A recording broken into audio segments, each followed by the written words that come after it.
Hi, this is Austin, the voice of Mythos, and I'm here today to talk to you about Anchor by Spotify. If you haven't heard about Anchor, it's the easiest way to make a podcast with everything you need all in one place. Anchor has tools that allow you to record and edit your podcast right from your phone or computer. When hosting on Anchor, you can distribute your podcast on listening platforms like Spotify, Apple Podcasts, and more.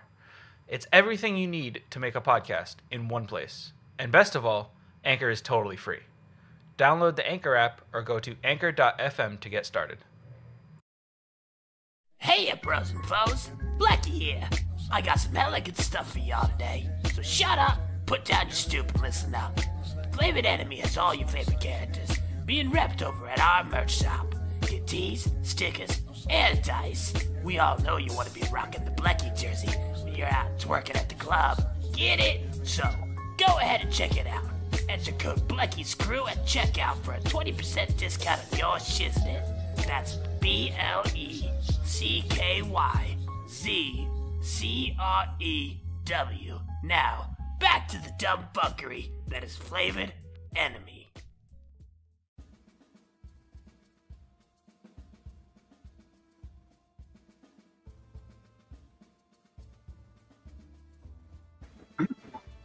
You can, yes. Yay! Where's my dice roller? I just gotta stake my dice. So, speeding things up a little bit from where we had left off with episode 2. Okay? Yeah. Jackdaw, Yeah. you two show up at the goblin den, missing several people. You currently have with you Blecky, which is the goblin. Yeah. You have Kumano, which is the werebear. Okay. You have Morrigan. And you have Vanishka, as well as you two. You are missing Solus, Solisto, Verisk, Bildar, Bucket, and Mythos. Well, that's disconcerting. You're telling me. Why? They're nowhere to. You were here with Jackdaw. I'm with that with Jackdaw. Yeah, it's you and I, buddy. Yeah, you're Nice. yeah, you're there. You're there with Jackdaw and Kamano Sweet. and Blecky, the goblin. Do I remember anything? From the tavern. Just from what happened. It's been so fucking long. Did I make notes? Yeah.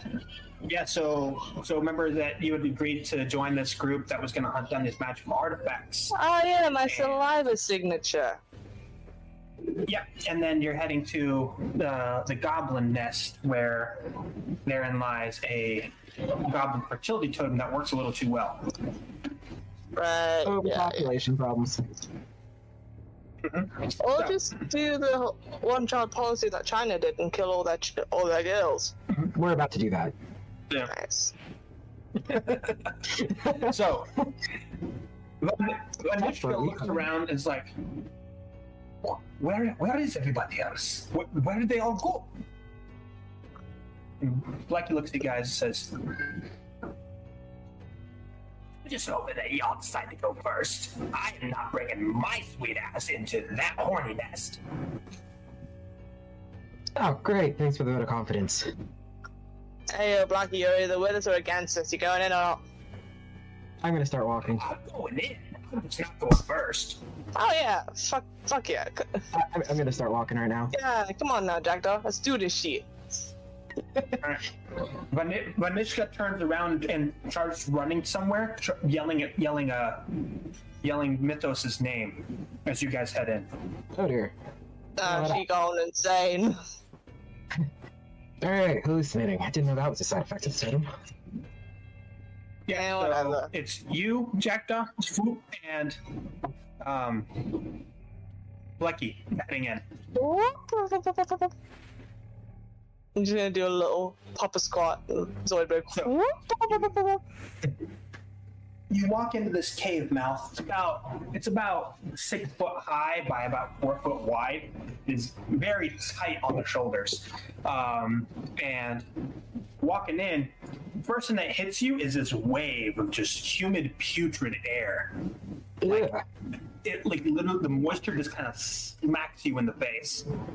Can I get out my pickled squid head and like open the jar to see if the smell inside the jar is more putrid than that stank?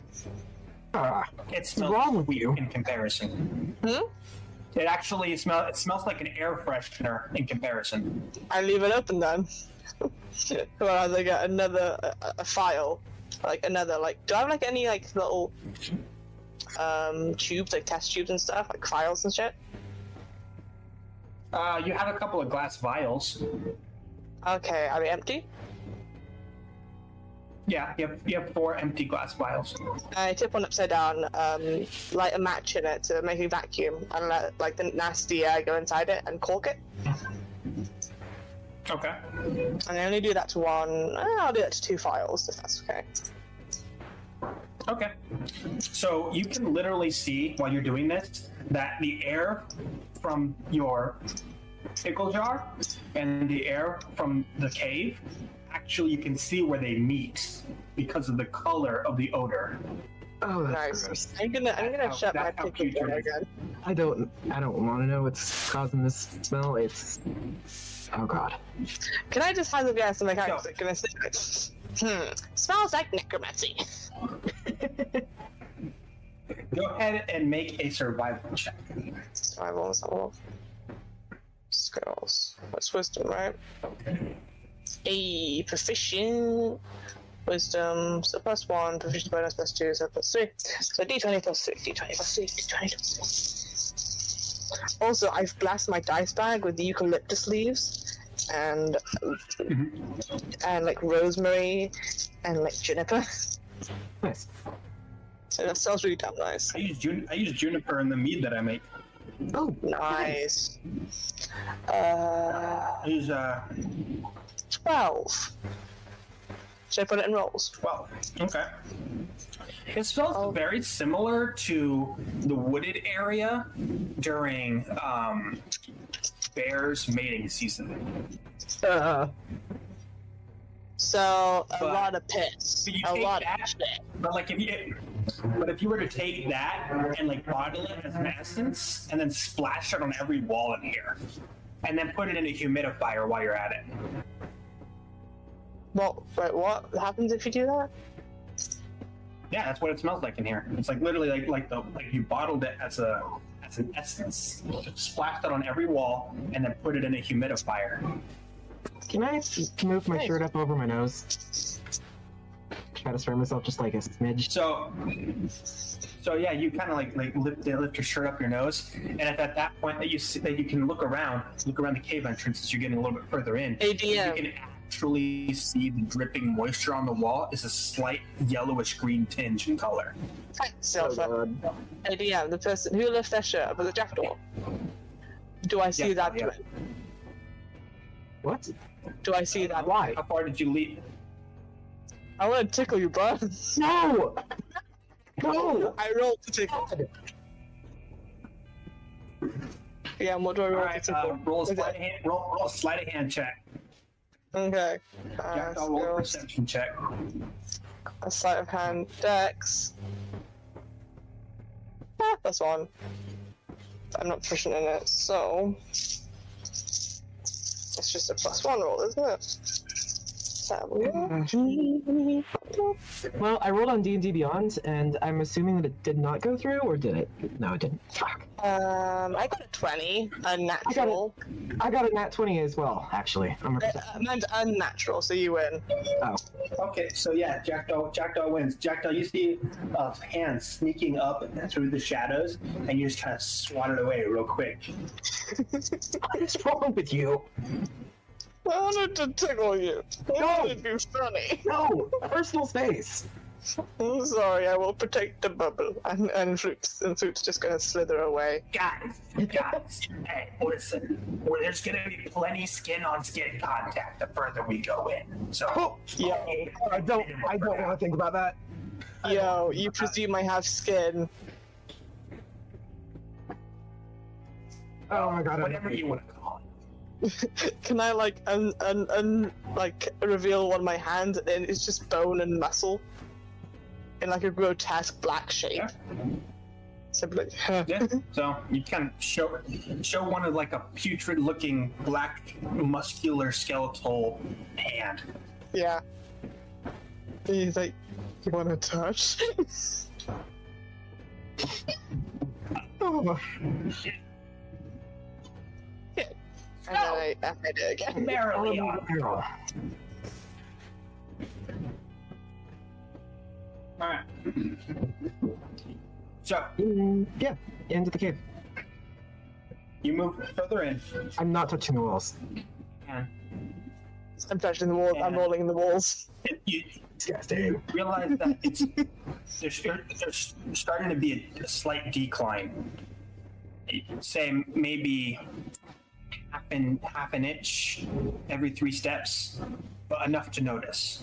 Hey DM, if I roll in the scent of the walls, will a bear be attracted to me and will I have bear babies?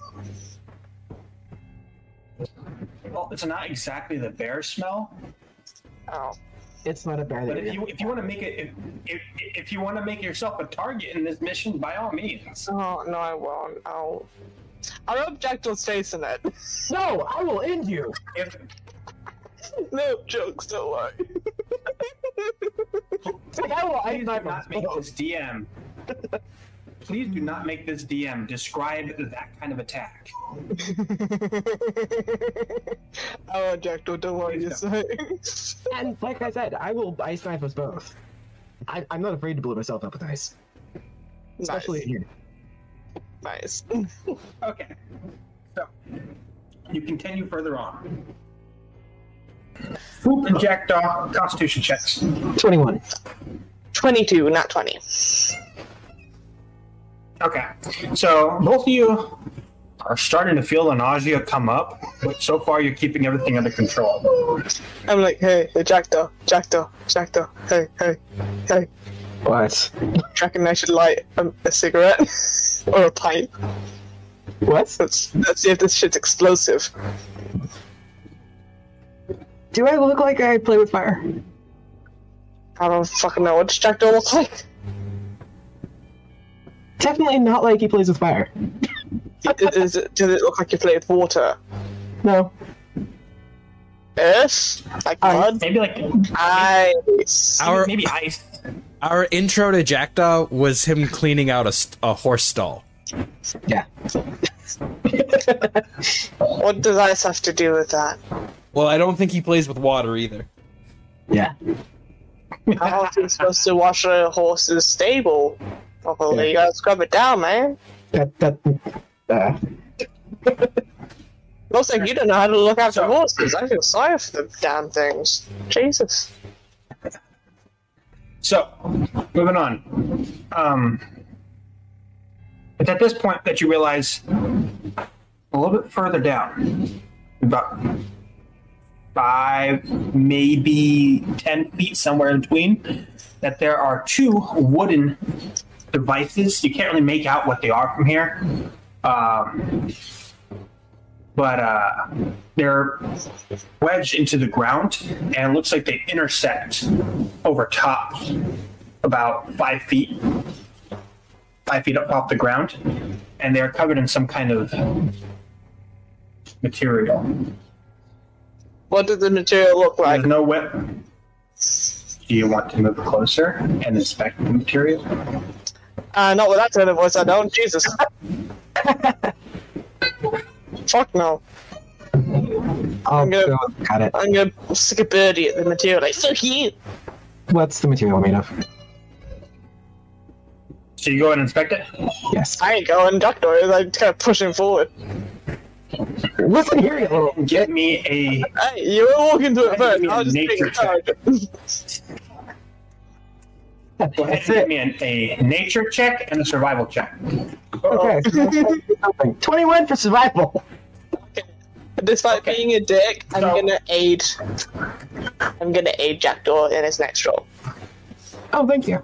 Okay. So you have advantage. Use it. On the nature roll, you said? Yeah. Okay. 7. You have advantage. A lot better. Yeah, that's it. No, I am my not. survival was 21 though. So that was with you're not advantage? sure what kind. You're not sure what kind, but these wooden poles are definitely covered in blood and feces. But you're not sure from what. Kinky. Well, that's disturbing. I'm like, yeah, what'd you find out? Don't touch the poles. Yeah, I wasn't thinking Were there of. bodies on these? I ain't a necromancer, man. That sounds like there were bodies on those. I ain't a necromancer. I don't give two shits. Let's just go on. As long as the bodies don't come back to life, we're good. There are no bodies No on bodies them, on- correct? Yeah. Correct. Yeah, I'm guessing there were bodies. We're being the emphasized one there, yeah. I gave We're you not dealing with horny zombie goblins. gallons of stuff. Gave you all that you could drink, and it never be enough. I gave you blood. What? And Swoop's just gonna laugh like, on seeing that and twirl in a circle and stuff.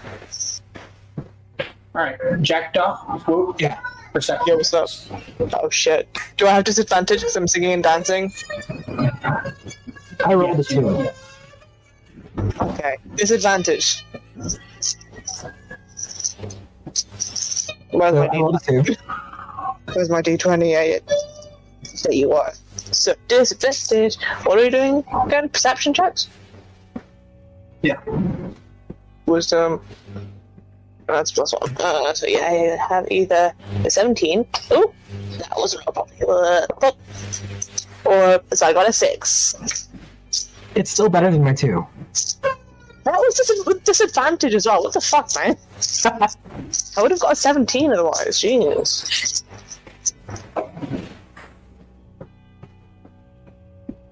So, Swoop, Yo, what's up? Yeah. you realize that it's for some reason it's a lot quieter than it was earlier. I'm like, yo, it's quiet. What the fuck's going on? That's a bad sign. Sorry, Dairy Girls. Huh.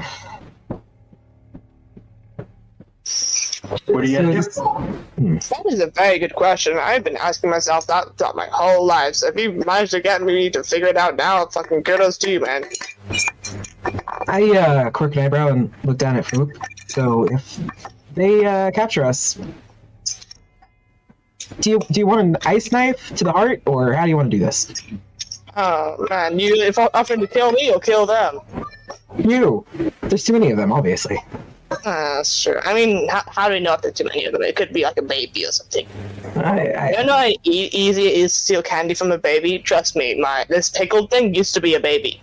Does this place smell? Wait, what? Yeah, from the baby squid.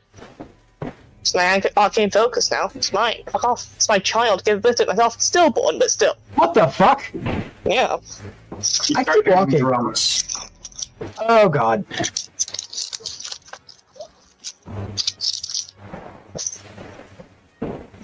I mean, I don't know about you, but I'd like to face my enemy before I die. I don't want to be no worse. So I just kind of sit there, like face there, battle stance. It's at this point that you realize that Blecky is gone. Oh no. Oh, bastard. It's the only Scotsman that could ever help us. He was Scottish, wasn't he? So Scottish. No, she wasn't Scottish. Dang it. Close enough. Is Kamana still there? And the others? Kamano is still there. That's it. Oh, come on. Kamano? Fuck. Yeah, where'd that Scottish one go?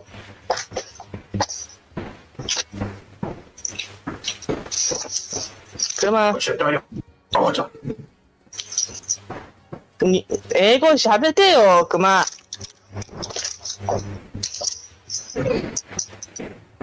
So He sits there puzzled, trying to understand your dialect.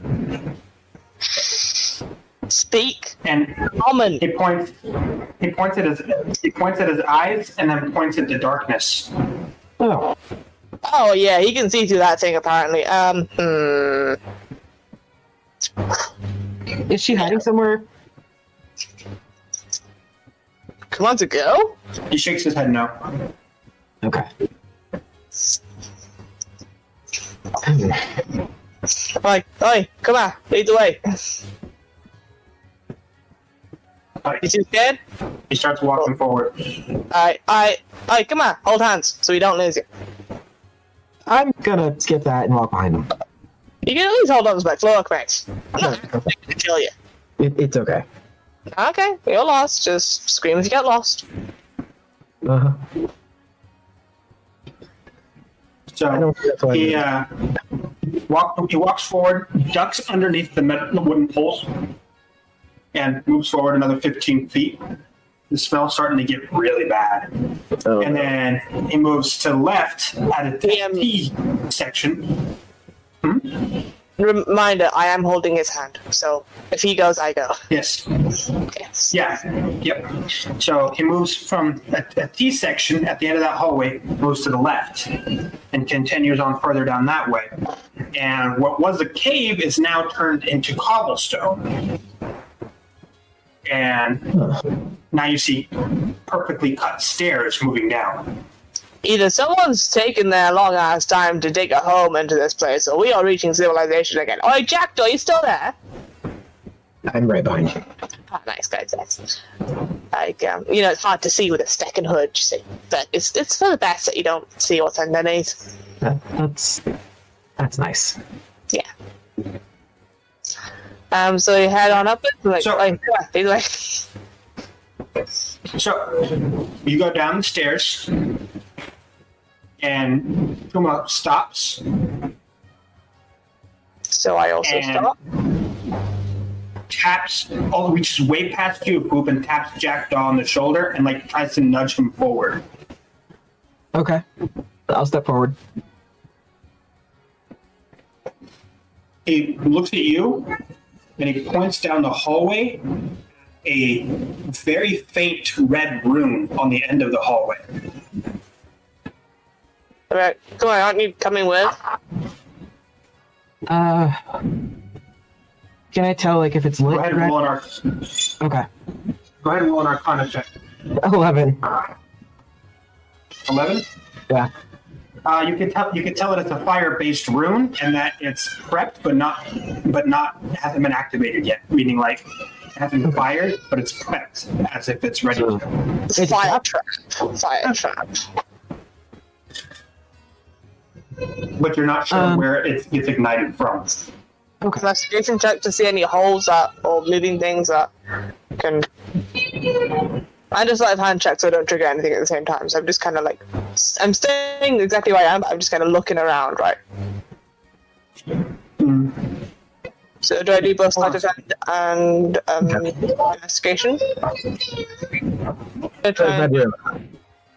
A sleight of hand check and an investigation check, so keeping completely still, but kind of like looking around real carefully and thoroughly. Okay. So, okay. So first, the sleight of hand check to be as sneaky as possible. Dex +1. That's a 7. Investigation check. Proficiency is a +2. Minus 1 plus a +1. That's a 3.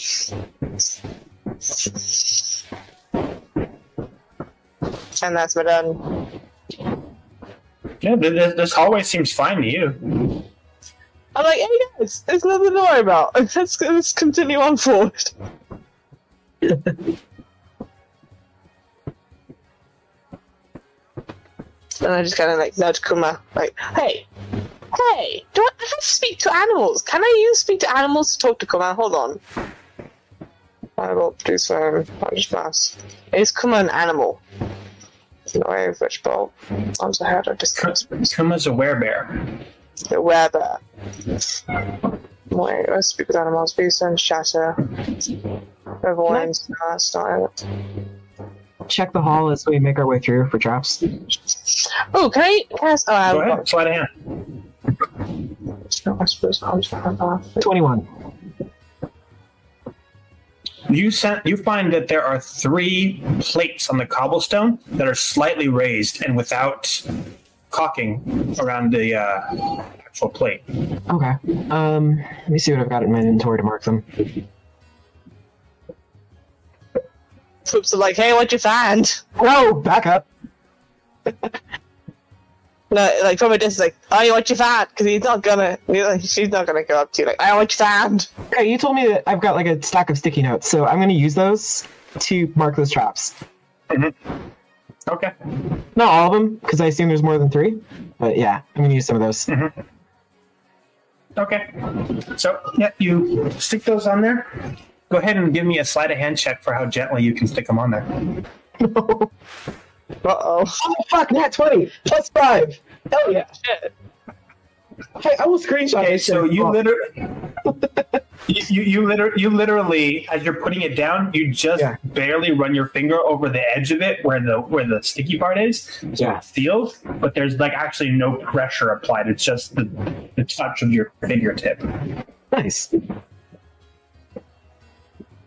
And you do that to all 3 of them. Set that all up, and got it all set up. And you're at the other end of the hallway. Okay, do you see those sticky notes? Don't Yeah, touch what's them. up? Don't touch them. Okay. Just Okay. don't touch them. Do you understand what I'm saying?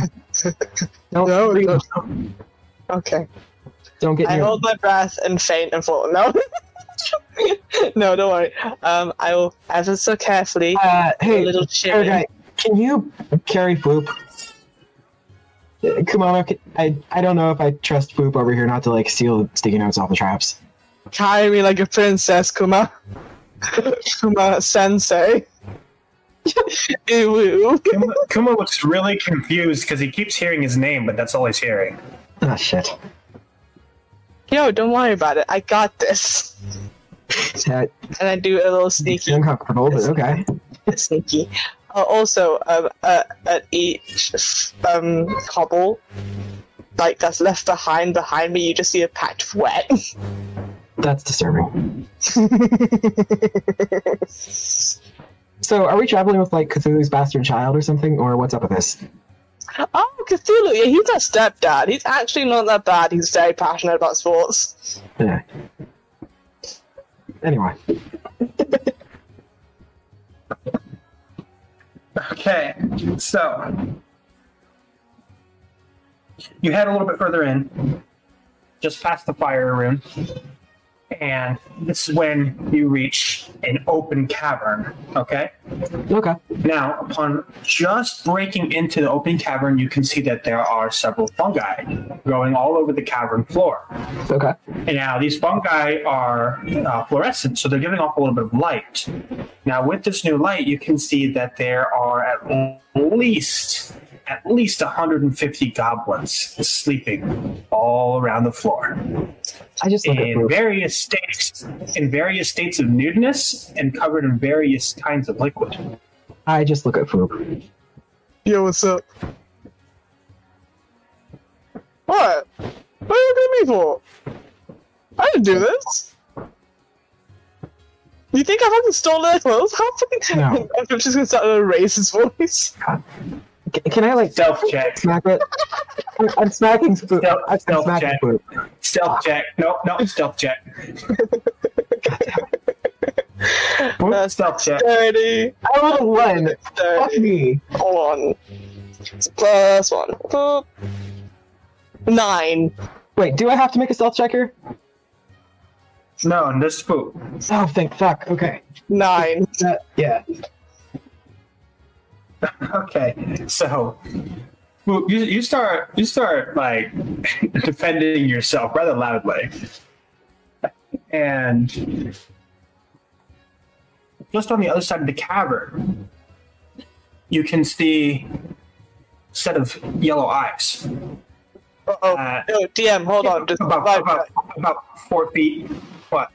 Sorry if I may object. Jackdaw, is me messing around actually annoying you? I'm just having fun. No, it's okay. Okay. If I sound annoyed, that's just my normal state. You're good. I'm not annoyed.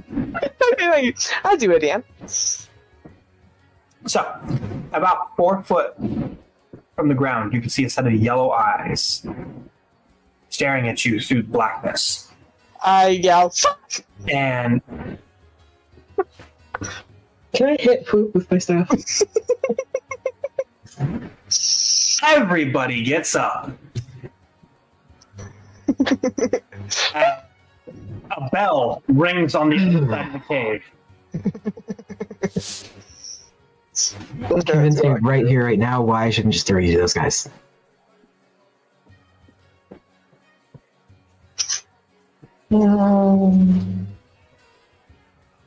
Look, as dumb as you are, I don't think I could do that. Never mind. I hate you, though. I just want you to know, when we die, I hate you. So, Dude, don't do that. jacked up. Yes. One of the goblins stands up, smacks you right on the rear, and says, "Hey, there. You come Oh, to God! Oh, God! No!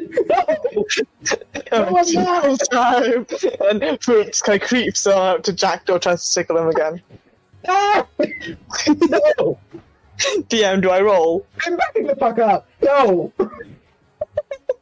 You know what? You guys can continue your party. We don't. It's. You know what? I had a pizza delivery. This is not the right residence. It's to Dad's down the street. Hey! You know, we've got party games. No, it's okay. I don't want There. party games. He points to some of the wooden poles stacked on the side. Oh God! There's for Tug-o-War. Oh, yes! Oh no! And I just We get don't like, use our hands. No! Yeah. No! DM, can I just get like many sinuous black, like mycelium like limbs creeping out under my sleeve, like, yeah! I'm leaving. I'm leaving. Bye, friend. So as you were running out, we're gonna theme change. All right. Jacked off. You guys need to take a break. Go ahead. Yeah, I'll mute. And collect yourselves from that trauma. That was great. Do you guys want to know the best thing is? I think my mom's trying to sleep. And Mythos and Oric, you guys are up next, okay? Hello. Hello. You guys ready? Yes. Yep.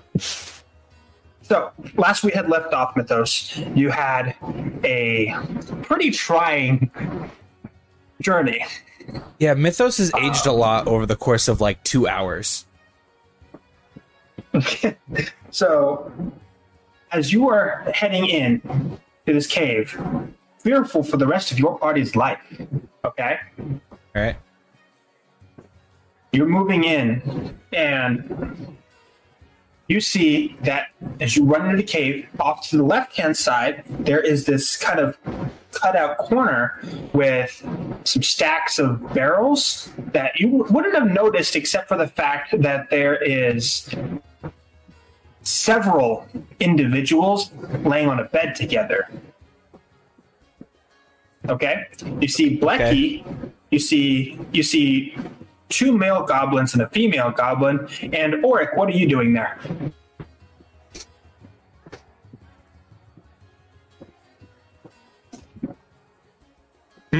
As he just sort of wakes up hearing Mythos walk in. I'm sorry, was something happening?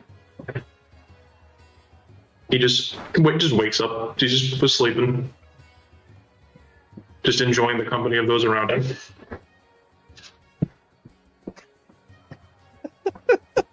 Mythos, what do you do? Are the other three moving around a lot? No, the other three are asleep. So I don't know Oric yet, right? I only know Blecky over there. No, yeah, you only know Blecky, but you see that there's one that's awake.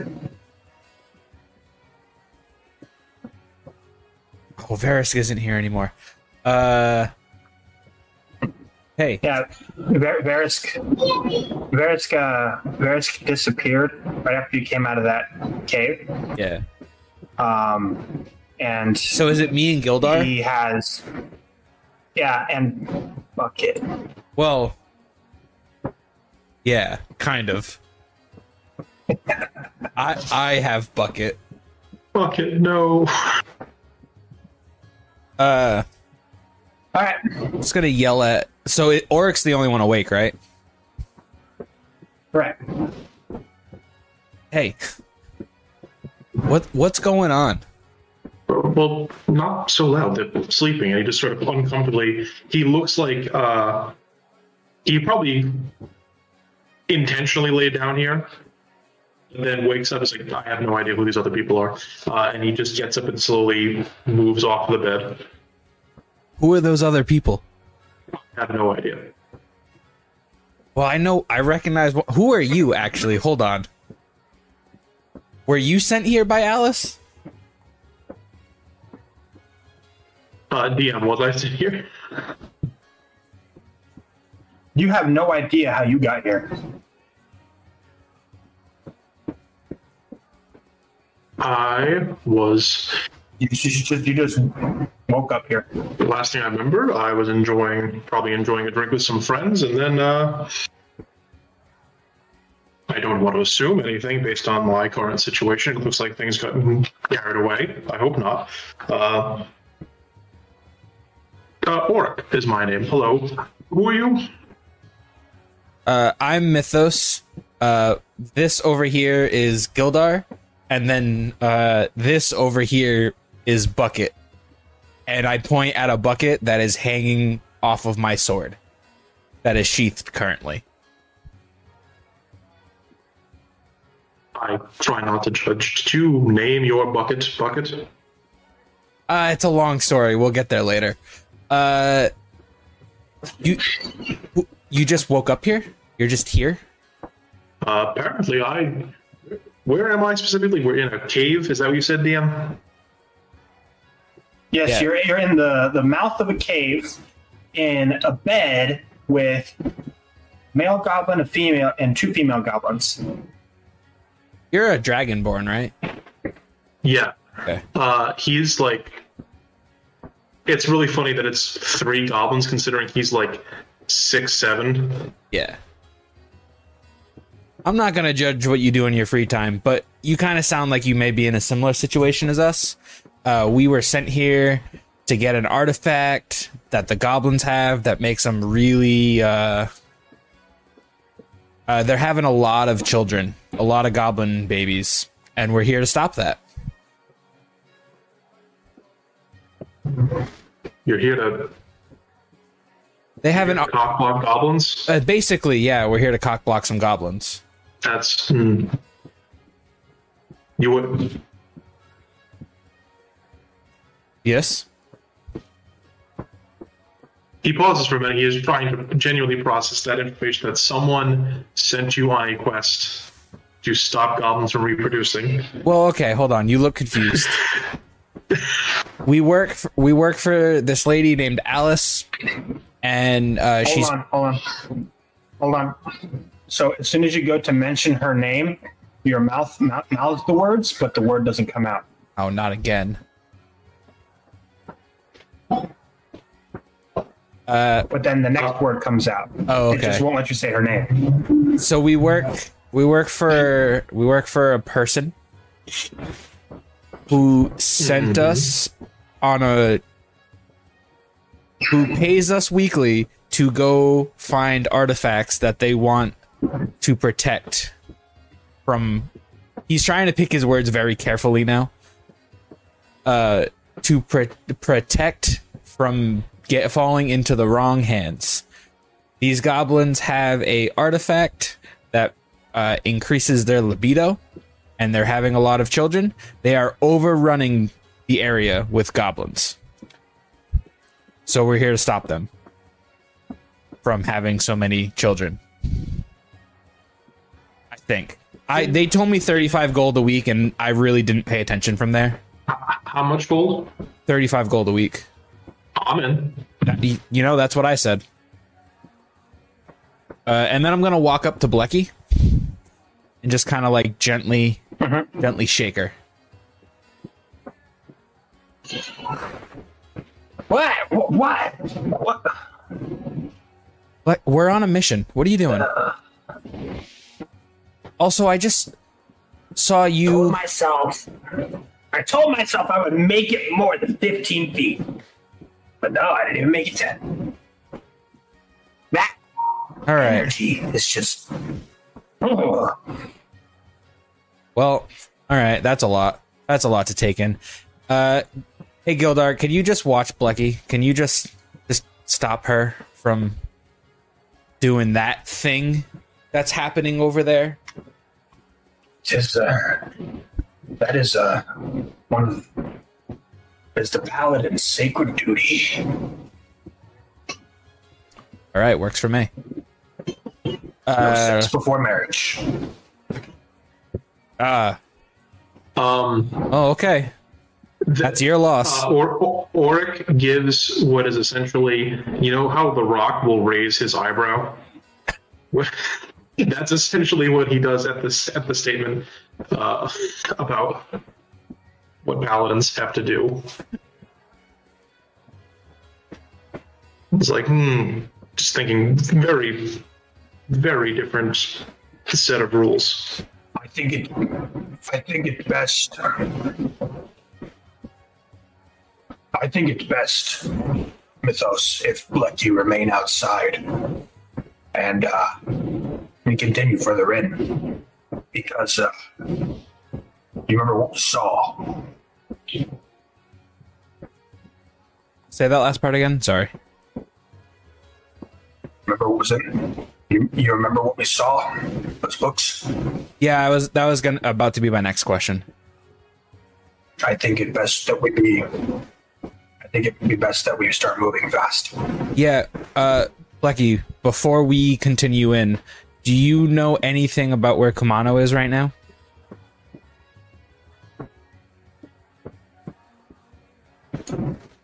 Yeah, he went ahead with Jackdaw and Folk.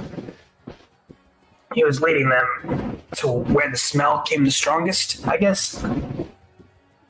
Do we notice a smell from where we are right now? From where you are now, it's kind of just like a humid, Okay. and there's a soft odor, but it's nothing like crazy. Okay. All right then. Unless anyone has any other opinions, I think we should start heading down towards where Jackdaw and Mono are. I have no idea who any of these people are you're talking about, but I will follow your lead. You said there is some form of quest with the promise of payment, and you have my service. Sounds good to me. I am not the one paying you. I'm just throwing that out there. There's gold somewhere to be found if I follow you. Yes. Basically what I've gathered. Yes. That's about where I'm at right now. All right. And we continue down the path. Right. So you continue further down the path, and as you reach about 15 feet in from where you were, the smell starts to grow and grow, and you were hit with this overwhelming putrid smell, like a concoction of urine and male sweat glands. And that, along with how humid the air is, it's just lifting up into your nostrils and infesting it. It gets so bad that as you get towards the end of the hallway and reach a T section, I need you to make a Constitution saving throw. Oh. Oh, God.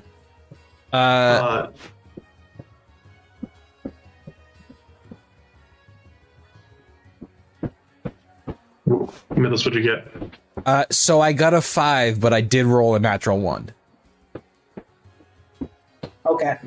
So, as you reach the center of the T section of the hallway, you have to like stop and brace yourself. So you put your hand on the wall instinctively as you get ready to hurl, and your hand actually slides down like it's touching slime. Okay? And you lose your launch right there. Whatever you had in there, it's now gone. Now, I want you to take 2 points of acid damage as your hand just starts to burn. Don't touch the. Oh, I rolled a 22 for the Constitution save. Okay. I've spent a lot of time sailing on ships. I'm used to worse smells. This is up there. Yeah. This is a ship out on the IC where you're not allowed to dump anything, so it has to stay on deck for a little bit. It's that. I remember those days, the good old days. Now, you collect yourself, Mythos, and manage to spit out what you were trying to say. Don't touch. The wall Don't burns. Don't touch the wall, Scott. Don't touch the wall. Oh god, this is awful. This is the worst thing I've ever smelled ever. Is he still just like dry heaving, even though there's nothing left to throw up? You know when you like someone else throws up, and then like you just kind of gag a little bit for a little while it's still there until it gets cleaned up. That's where he's at right now. You're kind of doing it to yourself. Yeah, you're just doing it to yourself. Yeah, he's just kind of like.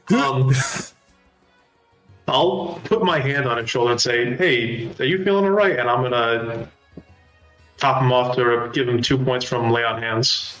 Oh yeah. Okay. Back to full. Level 1, 12 points. Oh boy. Already See, those two already died really once. matter. So, as you look further down in the cave, you can see that Jackdaw and Whoop are currently trying to scramble away out of the end of that hallway towards you. So, Whoop, Jackdaw, go ahead and come back in. I think you misunderstand the situation. I'm chasing Jackdaw with my many black limbs. Yeah, and I'm running the hell away because there are goblins after my ass, and I don't like it. All right. So, you guys intersect in the middle of the hallway. Go. Dad, don't go back there. They're crazy. They're horny. It's the Yeah, tickle, tickle, tickle, tickle, tickle. I will drop kick you. Try me. Hey, Oric, I didn't say we were the most professional team. We all just met each other today. Oh, these are friends of yours. Well, acquaintances. Acquaintances of yours. I have it. That's how you do it. Co-workers of yours. Just retracts their arms. I like the image. how do I like the image of Mythos trying to describe who each one is, but they keep running Fellow by him. indentured servants of yours. He's just like, that one, the one in front. That's Jackdaw. Don't really know what he's about. The other one. They're like Scooby-Doo running out of the cave. Yeah, just back and forth. I'm like, the other one, that's Foop. I have no idea what's up with them. Where are the goblins at this point? Important question. Also, Foop just kind of stops, like halts, and retracts his limbs and be like, that's how you do it. Oh, you know. The goblin that was telling you about Tug-o-War is standing in the hallway looking at you guys, butt naked, just kind of standing there, saying, "Hey, come on, we got drinks." Foop's gonna look at the child and go, "Yo, that's indecent. Put some fucking pants on. So unhygienic. What the fuck?" What? I don't know. Foop has bipolar disorder. Don't fuck you. I turn around to Foop and Jackdaw. Did you manage to grab the artifact you were looking for? What are you gonna do? Oh shit! Fuck! Wait a Hey, minute. Goblin child, if you show You're us where not the here special... for the party. No. We're here. Me? We're definitely here for a party. Oh, yeah, totally, man. Show us where all the funky dunk's going so we can I don't find want anything to do with this funky dunk. I heard you guys say that you were here for some kind of artifact. Yeah, the funky dunk time, duh.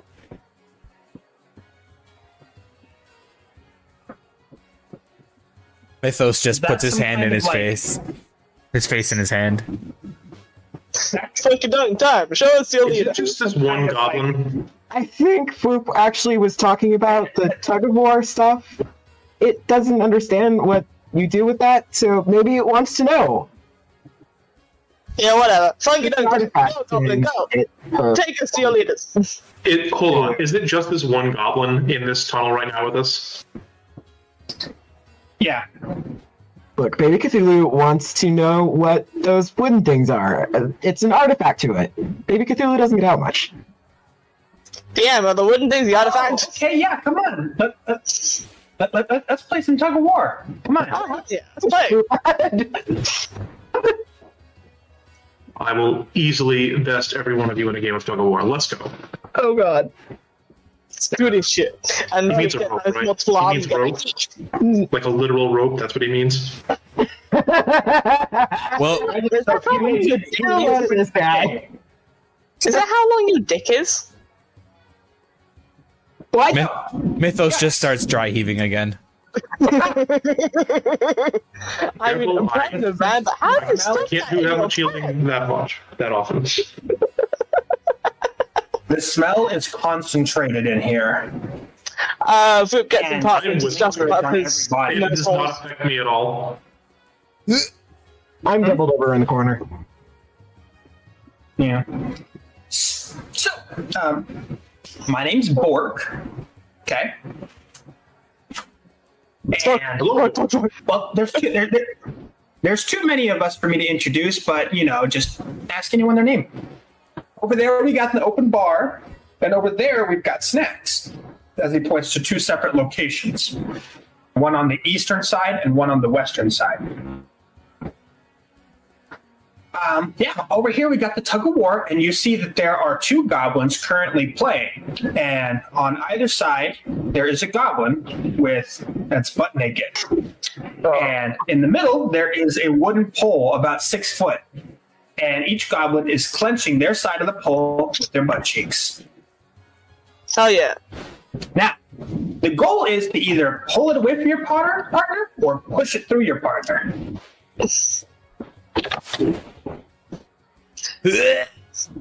What? I'm sorry, could you repeat that? So, who's up first? Foop's trying on up. There are currently two goblins attached to this pole right now. Yes. By their butt cheeks. I pick up the pole with lifting weights. Just from the middle. Okay. Your hands slip as you touch feces. How long is the pole? How far in has it gone? Oh god. Well, as you goblins are can a see, bit on like one side extra there's blood. dimensions. And then on the other side, closer to where the wooden poles are, you can see there's a couple, about 13, 14 goblin bodies that have been impaled from one side to the other. Okay, so that information had been left out. Had I known that, That's I would what not you have- meant? I thought the pole was like sticking up in the air and like a telephone pole. Oh god! Damn. Where is Foop's butt? Do I have a butt? We're going to get demonetized, guys. Can Foop just kind of create a new butt so he won't get damaged? Oh, that's a whole nother set of questions that I have. Like sinews can wrap around the pole, and it looks like it's going in and out when it's not. me looking through D&D Beyond to see what class can just make a new butt as a feature at level 1. I mean, I think it would have to fall in the same effects as a spell. We have to roll concentration and deception at the same time. I'll try doing that. What do I roll? I don't see why not. What do I roll? Are you ready to participate? Are you ready to participate? Are you going to be ready for me rolling out another changeling character? All right.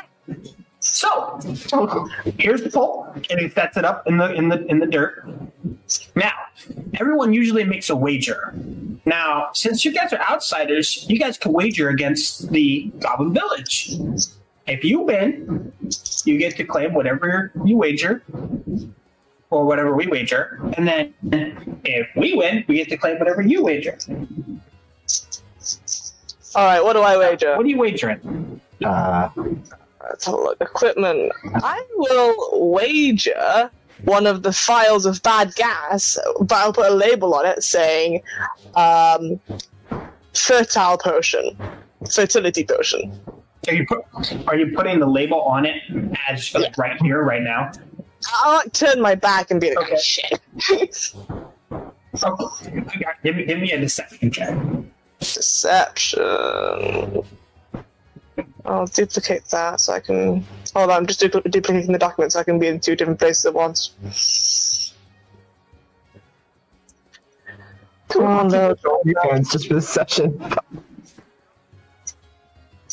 Load, So, load, come on. all right, give me a perception check. Right? And that's Deception is charisma, which 17. is...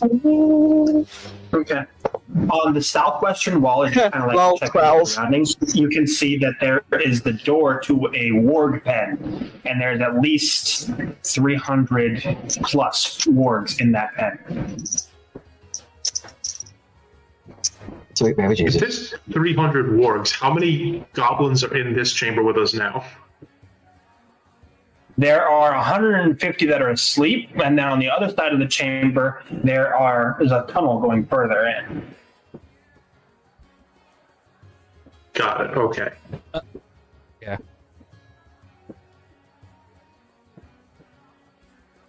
Are the wargs like active, or are they sleeping now too?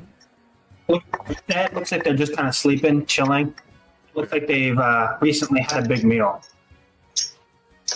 Oh dear. Good, okay. So we won't be lunch for now. My deception was 12. Okay. FYI, Okay, guys, bad rolls are just a part of my repertoire.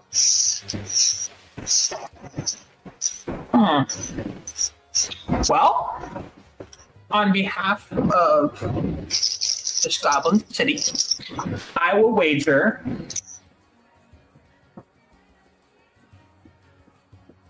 3 prisoners. You got fucking prisoners? Oh god. Yeah. Yo, I no. You know gotta how wager goblins are something. born? You gotta wager Okay, something more okay. important No, than no, that, mate. no, no, This vial of like fertility is fucking expensive, The man. prisoners are great. The prisoners are great. No, Take this artifact. How is your goblin history? Do you know anything about goblins? bitch. Do you think I'm interested in goblins? Give me a history roll. Me? Okay. Okay. I don't give 2 shits about goblins. 6. I have never seen a goblin before in my life, and I'm seeing a couple hundred of them just naked right now. I rolled an out one. I rolled a 13. Hey, 18. Okay. I'm going to act like I know, of course, everything that this goblin is about to say, though. So 13. Who got 13? I had 18. I think I did. Okay. So 13, this is what you have. 18, I'll get to you. But 18, you have this information as well. 13, you know that goblins cannot have children within their same race, meaning goblin males and goblin females don't have kids together. Goblin males and goblin females must lay with humans, elves, or dwarves in order to have goblins children.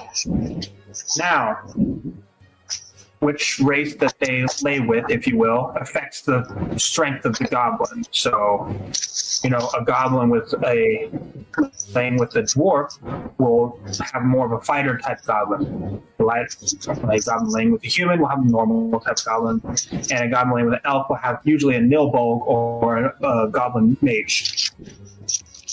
Okay. 18. Yo. You have all that same information, but you also know this: that goblins will keep their prisoners for life. They don't ever release them under any circumstances. Okay. That's a bit helpful, but not really. But, who's gonna judge? I'm not gonna judge. Sorry. That sounded really salty of me. So, do you know anything about goblins? About how we work? Yeah, I know you're fucking racists. Not racists, rapists. That's the one. Don't think you're too accepting. Wait, hold on. Are they rapists or racist? This is important. I'm not racist. Probably rapists. both. Out of character, they're definitely. They are Yeah, but I'm in presuming- character right now. They are presuming the characteristics of races to determine the characteristics of their children. They're fucking racist rapists. I don't like racist rapists. Exactly. So what do we do? Are you competing against them still? Are we gonna tug of Yeah. war? Did I roll for my extra butthole? You haven't done that yet. You're still in the wagering part. Okay. You know my role for the fake file of fertility or whatever. Did that go through? Yeah, and that's when he offered he offered 3 slaves in return for the vial. So if you win, you get to take 3 slaves with you. And Yeah, but that's if not he wins, good. he gets that vial. Yeah, that's not good enough, is it? Like this. I want you file of to fertility. I had to murder this child, and I take out the pickled squid head. I had to murder this Oh, no, child not the for squid. this bottle Not of the squid again. fertility. Oh, god damn it. What? go It's ahead and the give me a truth. persuasion check. Persuasion, what's that? Is that charisma? Persuasion, ooh, I'm proficient in that. So charisma +5. Can I assist in this? Assist me, I dare you. Can I assist in this? Yes. Dope. I got a 17. 12 plus 5, 17. Was that with advantage? Okay. Oh, that was without advantage. Am I advantaging? Yeah. Oh, hell yeah. Yeah. Jack dog. That's exactly the same. Exactly the same. I got another 12. Okay. Okay. 3 prisoners, and I'll introduce you to the chief. What's the chief like? Is he a nice lad? I'm gonna walk up and grab Foop and Jackdaw and just kind of bring them back to me and Orc, and we're just gonna have a little powwow for a second. Sounds great. Yeah, what's up, lads? Hey, the chief would probably lead us to the artifact. Yeah, Or there's well, something wrong. how are we going to get the artifact from the chief? Because they're not offering to give the artifact; they're offering to talk with the chief. Yeah, but we don't know where the artifact even is currently. And So okay, go out so on a limb and say- hypothetical. I'm going to go out on a limb and say that the last time I mentioned the word artifact, it almost got us in trouble. Let's be careful just throwing the word around. The chief can probably show us to the bad dragon. Hunky Dory. That's mildly offensive, but I'll allow it for the time being. You dragons are Talking kinky. about- You'll be fine with us. No, it's a little racist because it's not actually a dragon, but I'm looking on that for now. When you nut pit. Point being, Kuma's just in on the circle, nodding his head. You're right, good on. It was here. Yeah, nice. Sweet. Legend. The Legend of Kuma. We should make like, I'll write a story about the Legend of Kuma. Foop, you're getting distracted. Am I? We were talking about if you should do this Tug of War, which is not really a good name for this game. Because it feels more like a push of war, but we can talk about that later. I can just use my extra butthole. Don't worry about it. Okay. DM, can I grow an extra butthole? I'll be like, yo, guys, I haven't created an extra butthole before, so if I scream, you know what's up. Of course, guys, I wouldn't actually scream IRL because my mother's trying to sleep and I'm already being too loud. To Mythos, I don't know. I don't know what's up. We're all new here. We are the only up that ever needs to be up. So, Oric, the giant 6'8" werebear in samurai armor Okay. hands you 3 silver and points at the goblin. Oh, he's wagering 3 silver? He just hands me silver and points at the goblin. Wager the I silver. make this wager with Whoop.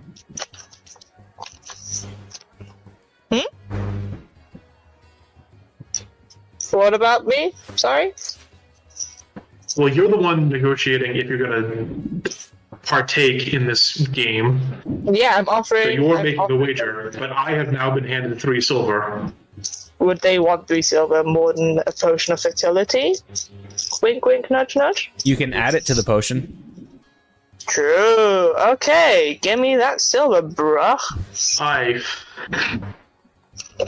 Like Bilbo trying to drop the ring. It takes me a minute to let go of any amount of money, but I do it. I love it. Hi, Austin here, editor of the Flavored Enemy podcast and voice of Mythos. The next 15 to 20 minutes of the podcast had some issues with the recording. There's going to be a slight jump in time. Fwoop is currently unconscious but stable. Enjoy. Okay. Hey Gildar. Yes. Fwoop decided to play a dangerous game and has won a very stupid prize and has 3 feet of a 2-inch pole protruding through their chest now. By the way, anyone who sees it not, suit and all. Thank you, Yes, Jackal. this is actually quite similar to how Lathander punishes heretics. So I'm quite familiar with the treatment. Who's Lathander? Some noble dick. Oh. Dawn and Light or something like that. Mythos is just like a the morning dude. Lord, That's the one. That's the one. the god of light and birth, Good on him. prince of the sun. Yeah, yada yada yada. Resurrect. Can we hear about him while you're doing something here with the strange Sure. Now, good baby thing?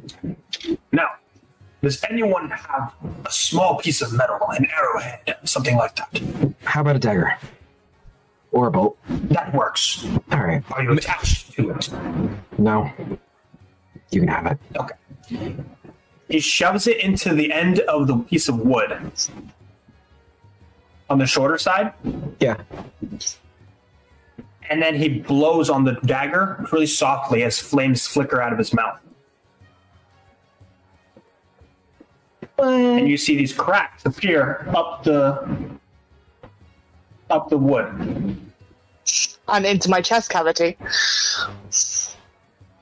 Mm-hmm. Cool. Now, someone have any water? Would ice work? Or wine? Or ice? No, it's meant to clean the wound. Oh. You should have a water skin, right? Yeah, I'll hand him a water skin. So, Gildar kind of lifts up at the legs and hands you back the water skin, Jekta. Says, Okay. Just pour it in. Okay. I will pour it into the injury, I guess. And Oric, right? You're a paladin too, right? Yes, You throw some lay on hands with me. certainly. And I'll get my hand in position over the wound. Okay, so he closes his hand over the entry wound as you close your hand over the exit wound, and you lay on hands all the way through as it meets in the middle. Now, you are stabilized, unconscious, but you're no longer making death saving throws. Didn't even make a single one. Thank you, guys. Yeah. Knowing my luck, I would have died.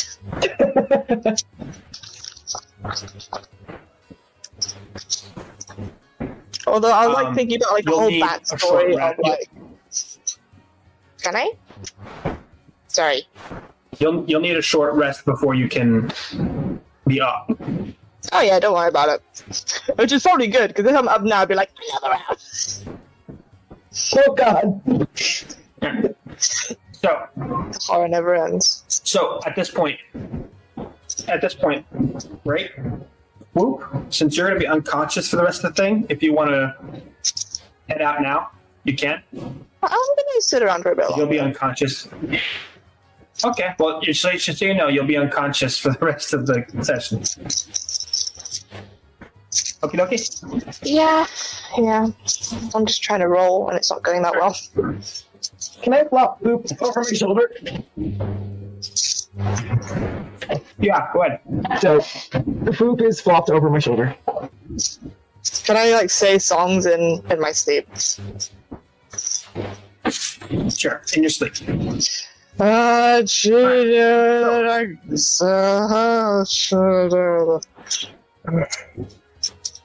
And I just belch black fluid down his back. You know, I'm starting to hate this thing. Beautiful. Love you too, Jackdaw. I'm guessing it's Jackdaw who's looking after me.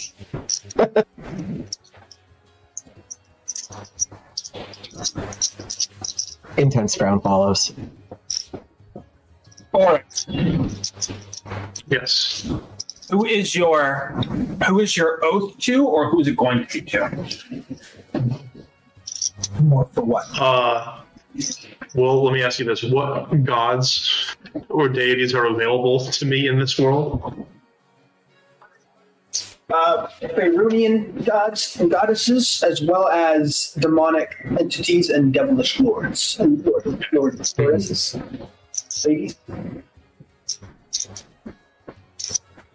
Okay. Do you have an inclination yet, or are you still kind of up in the air? I have one, but it's not. I don't believe they're Faerun god. So give me a moment, or I can decide after the break. Yeah, you can decide after the break. It's fine. Okay. All right. So now to Mythos. Hello.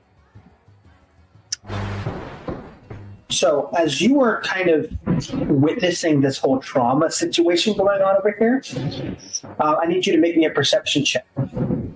Okay.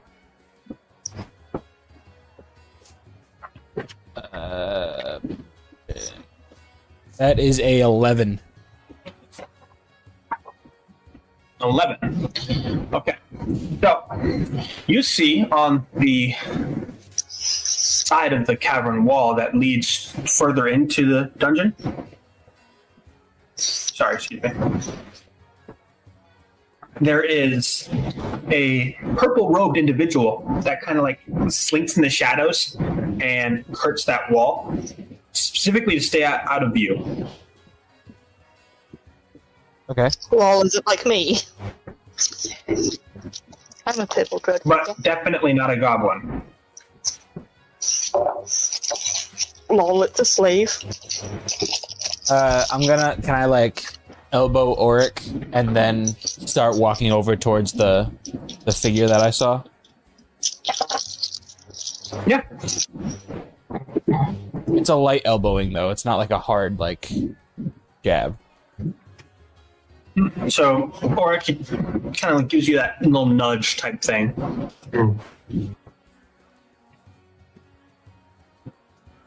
Making my way downtown. Walking fast. Making my way downtown. Doodly doodly doo. Oh, also, when Gildar asked if anyone had like metal that we could use, Mythos, very out in the open, just kind of moved his arrows like out of sight.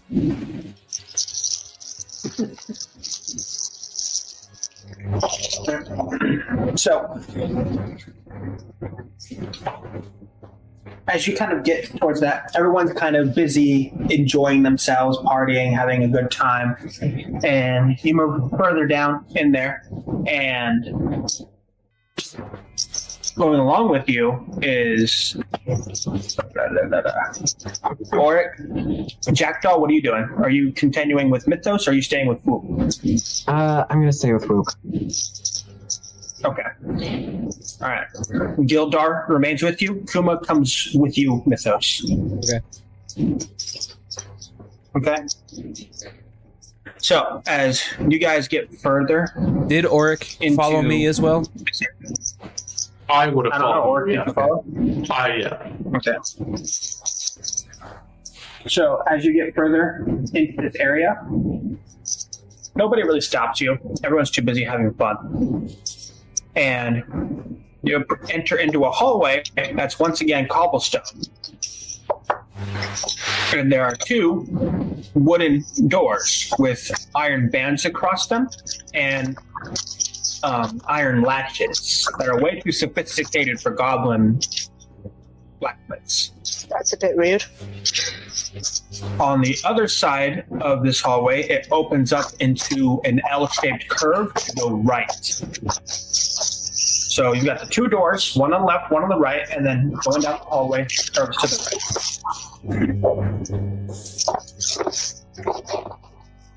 right. Can I just try to open one of the doors? Door opens. I did not expect that to be as easy as it was. Door opens, and inside there is a pit that's got iron bars over top of it. And all around the sides of it are these wooden, what look to be like toilet seats, but there's nothing underneath it. It just drops into the pit. And inside here, it just reeks hard. Is there anything in the pit? Like anything living in the pit? Are you gonna get closer to the edge to look? Very. Into the door. I guess I'll very carefully get closer to the edge to see if there's anything in there. You can see some black sludge-like thing that's kind of bubbling around and trying to latch onto the sides of the wall. I think I'm gonna back out of that door. This isn't the garbage chute you're looking for. Yeah, I'm gonna back out of this door. I'm gonna try a different door. Okay, so you go to the other side, and it's similarly set up, except for there's no toilets this time sitting over the edge. There's just the iron bars and the pit underneath. Is there just like a black sludge monster in that one too? Nope. At the bottom of it, so as you go in closer, look down. At the bottom of it, you can see the stone floor, but barely. All around are humanoid females, and they are crawling on top of each other. You can see there's maggots kind of covering everybody. Oh. Flies are buzzing around everywhere. There are several open wounds on the individuals that maggots are just kind of like crawling into. On top of that, some of them don't really look alive. But there are a few who are, for lack of a better word, alive. But I don't think that they would use that to describe themselves. How far down is the pit? Like to the floor? About 15 to 20 feet. Okay. I'm gonna call everyone else over.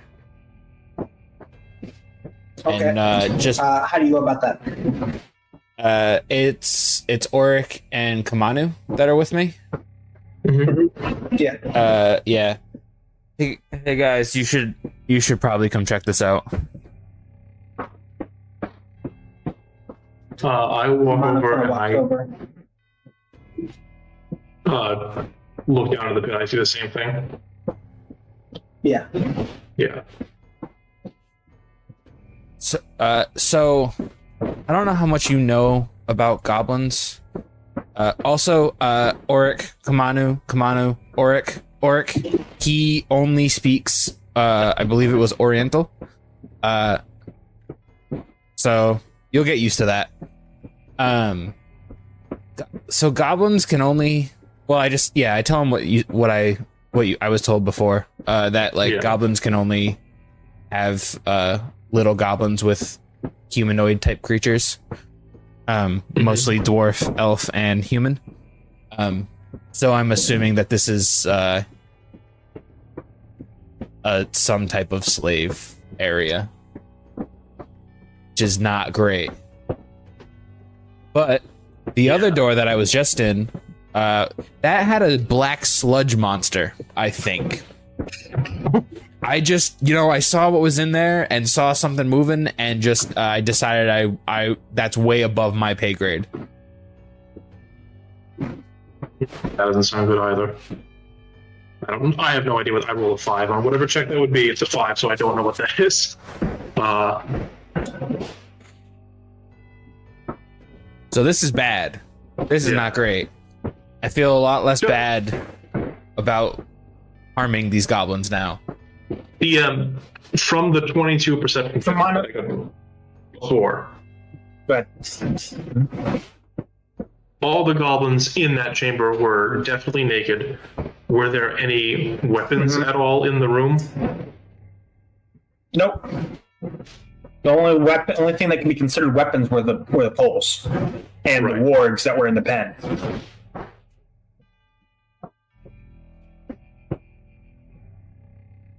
They could attack normally. Okay. So, Kamano waves his hand in front of his face, trying to get you guys' attention, and puts a singular finger to his lips, and walks backstepping quietly all the way to the wall. I will quietly do the same and follow him. He gestures to stop. I do what he says. Like, he's the only person who knows what's going on, so I'm just going to do what he says. So, at this point, you hear footsteps coming down the hallway towards the door that you guys are at. Yeah. Not great. And two goblin guards burst in the door with crossbows in hand, wearing leather armor, and say, "What are you?" before Kumano unleashes his katana, slices through 2 necks, and then puts it back in his sheath as they drop to the floor. I'm good, damn right. You heard the man, be quiet. You saw the man.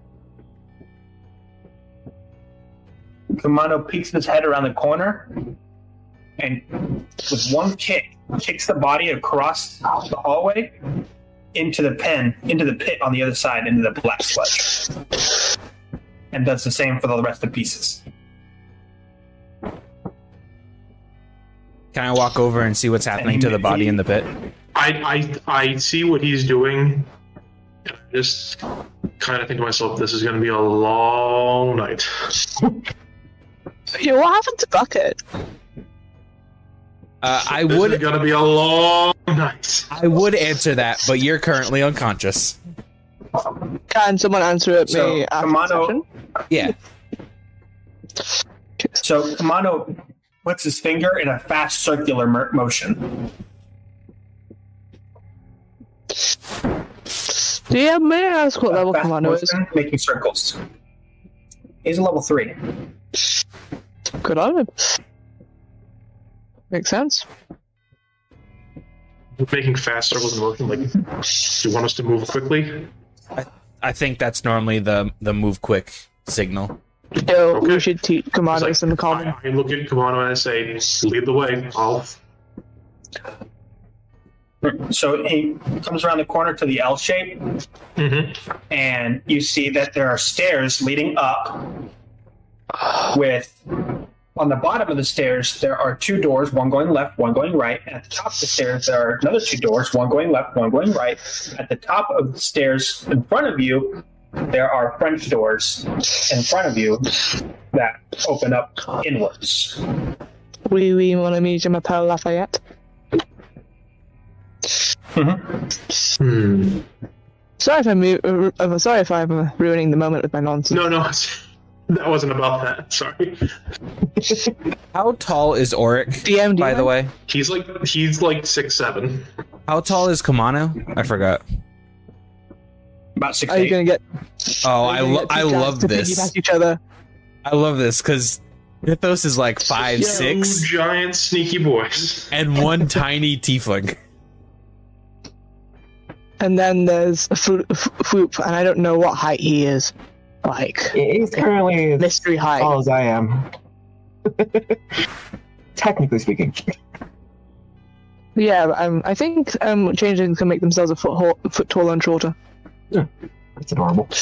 So, as this is going on, Jack, Yeah. A female goblin wearing a skimpy-looking short skirt and barely a top No. walks over No. and holds out a tray with several wooden mugs with some Oh, kind of wait, drink. what? Ooh. Guys want some drinks? Can I sniff it? Yeah, like sure. them. Go ahead. Okay. Go ahead and that'd be smart. go to make a nature check. Just want to make sure it's not, something too crazy. But make a nature. What if the fumes are narcotics, man? 13. It smells of elder. Yay! Okay, yeah, I'll try it. I'll take one. I'll thank her. So spiked. Yeah. And kind of leaves 2 drinks, one next to Whoop's lifeless-looking body, the other one next to Gildar, who just looks like he's dead inside. Oh, poor guy. DM, can Foop grow, like, unconsciously, like, sniff it and then grow a tube that he can sip through like a fucking butterfly? I feel like your lips are like just kind of like Foop's lips are just like drifting off the face closer to the drink. I'm gonna try to, maneuver the mug so that Poop can get to it. I assume this is what the lips are slowly drifting towards. Thanks, bro. Trying to do like the hamster getting a drink kind of thing. Yeah. You guys should start hearing the loudest slurping noises. I'm half Japanese. We know how to make noise when we eat food. So We do. back to Mythos and Orin. Mm-hmm. So you're standing at the foot of the stairs. Okay. At the top of the stairs, like I said, is the French doors and the door leading left and right. At the bottom of the stairs is another door leading left and right.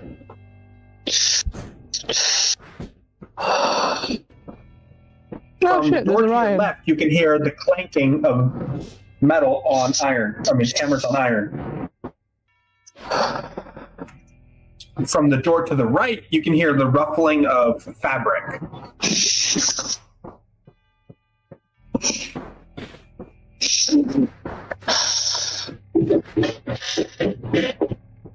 Hey, In this instance, I'm gonna just look at Gamora and just lead on.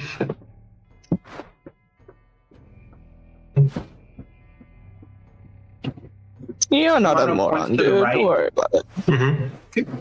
Kamano points to the right and points to you. Yeah. And then Mythos, Kamano points at you and points at himself and points at the double doors. All right. I follow him. Okay, so you go this way, I go that way, kind of situation. The door to the right was the ruffling sound or the metallic sound? The ruffling sound. Okay. I'm going to quietly attempt to open the door and proceed in. Okay. So, I'm doing as sound you effects. quietly open the door. Make a stealth check.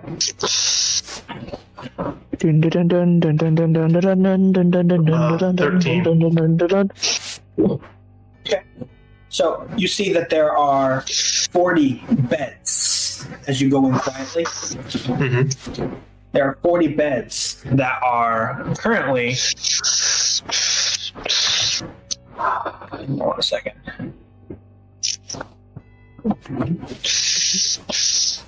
Hey, do you think you can mute? Oh, sorry, man.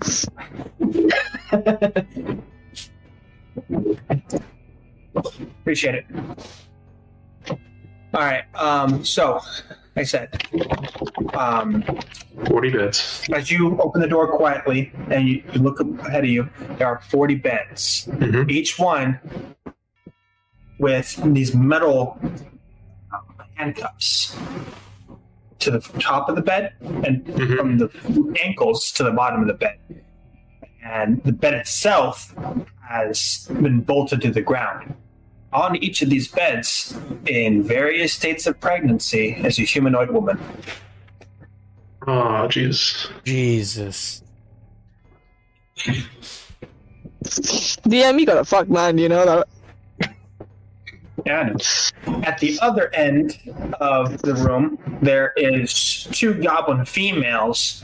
One with looks like a bag made out of deer organs that have been stitched together, and a blend of what you assume to be food being poured into it, and then mouth fed into the females' bodies, into the mouth. To the bag. There's two female goblins handling that on the end, and then on your left there is one goblin male in leather armor with a crossbow. What do you do? If I may?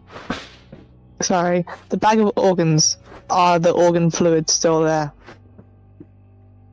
No, it's like they were stitched into a bag. Sure. It's like the organ. Are these three goblins like immediately next to me, or I just see them further in the room? No, so you see the two goblins all the way in the back, so probably about a good 60 to 80 feet away. The one goblin male with the crossbow is about 40 feet away and to the left. Okay. Ah, jeez.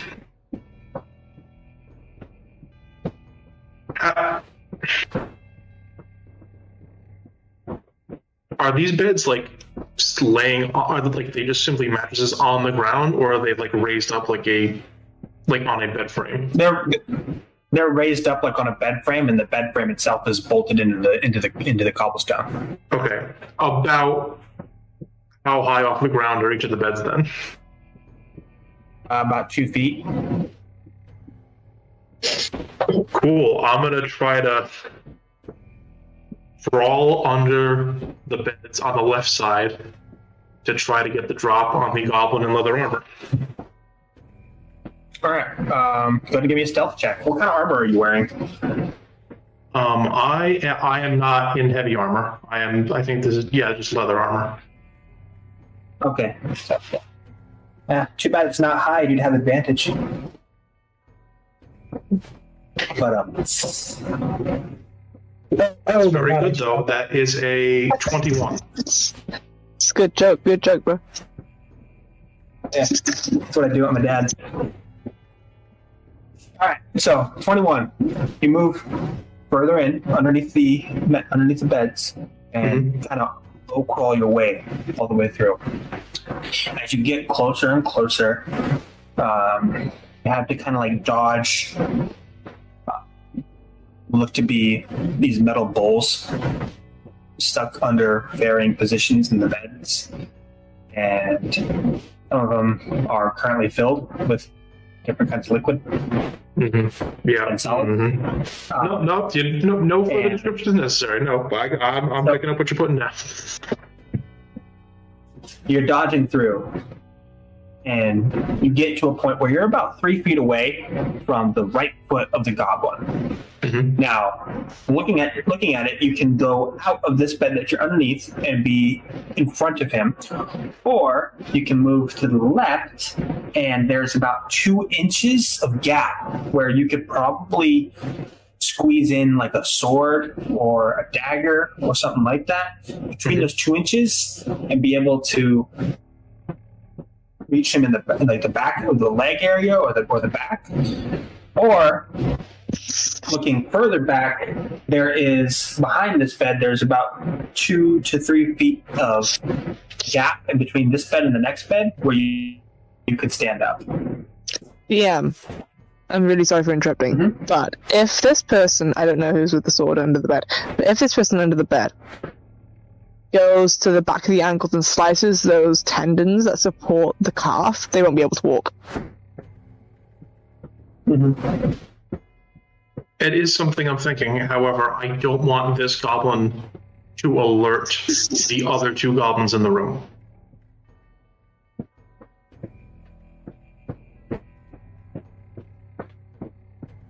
Is there any way I can position myself so I can just get behind them? I mean, their back's currently up against the wall. To the wall, okay. But there's not like to the wall flush, but like 2-3 inches of space. Would I be able to navigate? I have a rapier. Would I be able to navigate that through their rib cage to puncture their lung? Because if that is punctured, they are unable to scream.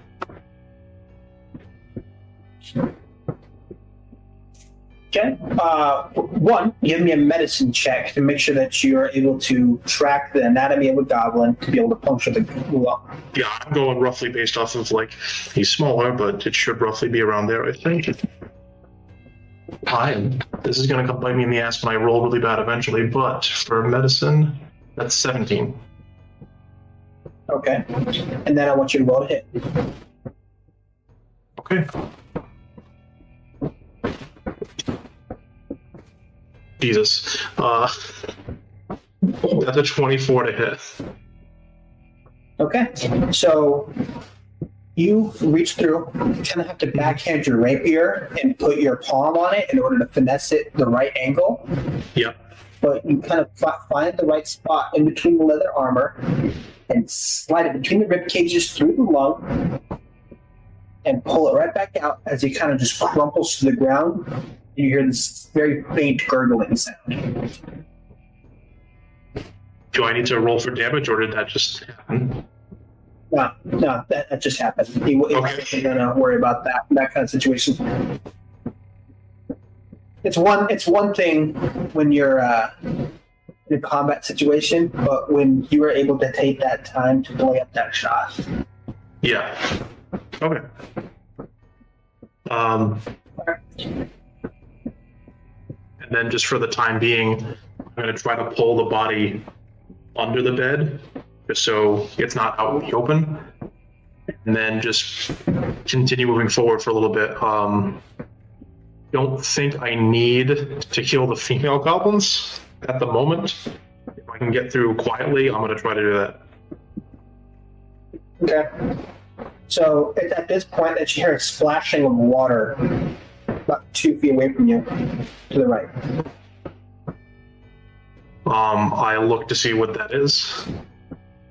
It's coming from the end of the bed.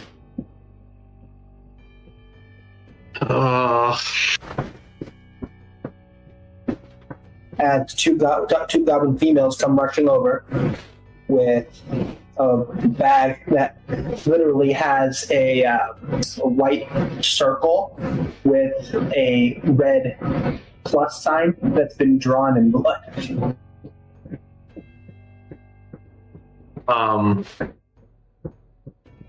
God, is this what I think it is? Did this woman's water just break, like, above me? Yeah. And so you hear the woman start groaning in pain with what little energy she has. Okay. Oh God. These drinks are great.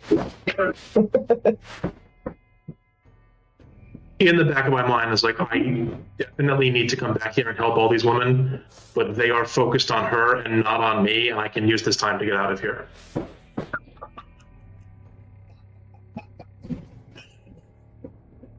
That's a future Auric problem. Right now, I need to get through and get back to the others. All right.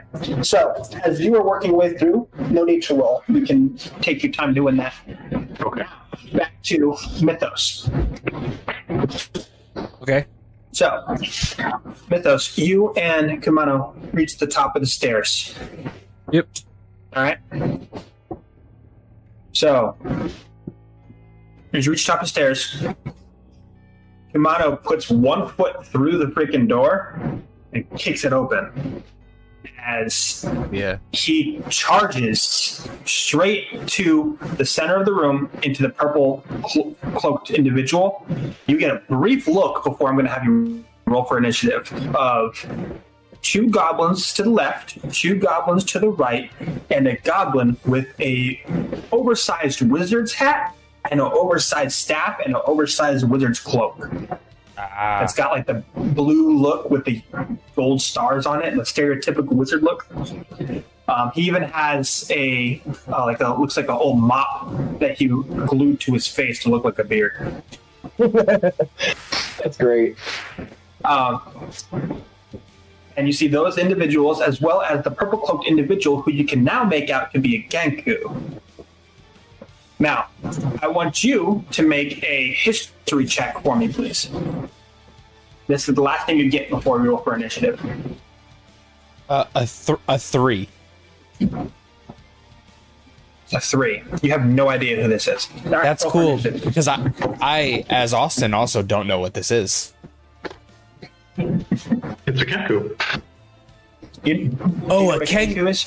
I thought you said a Genku, and I was just like, I've never heard of that creature before. I'm like, is this a goblin? Yeah.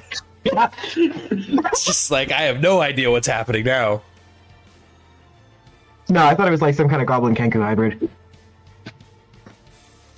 I rolled a 24 for initiative. Note to self. 23 for initiative. Jesus. Okay. Okay, so get initiative here.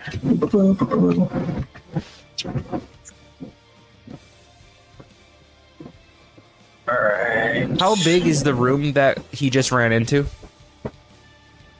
It's about 40 foot by 40 foot. Okay. So what's your initiative? 23.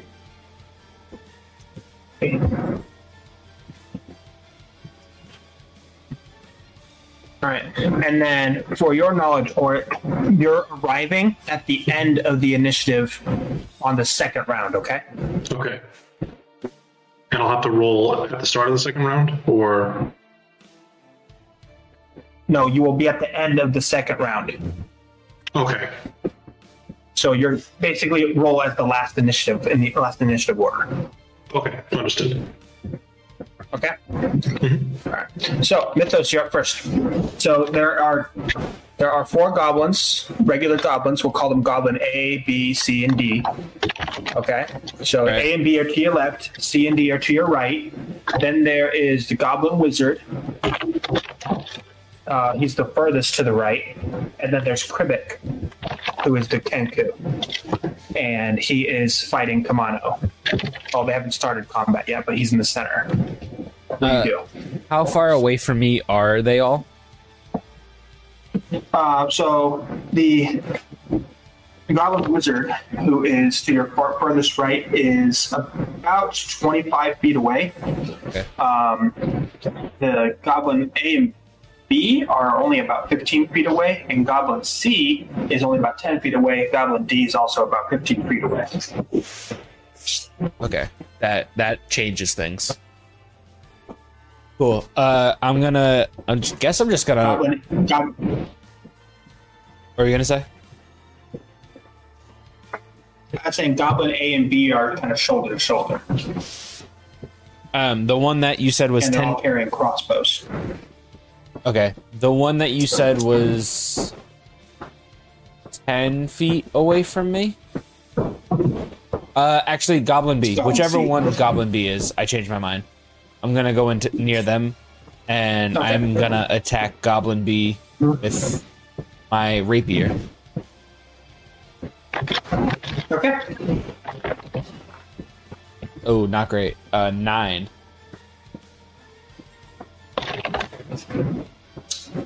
That'll miss. Not great. Not a great start. Next up is Goblin A as he moves to your left-hand side and kind of pinches you off. So now you are flanked. And that is a 10, but he has advantage because you're flanked. And that's a 3. So does the 10 hit? No, a 10 does not hit. Okay. All right.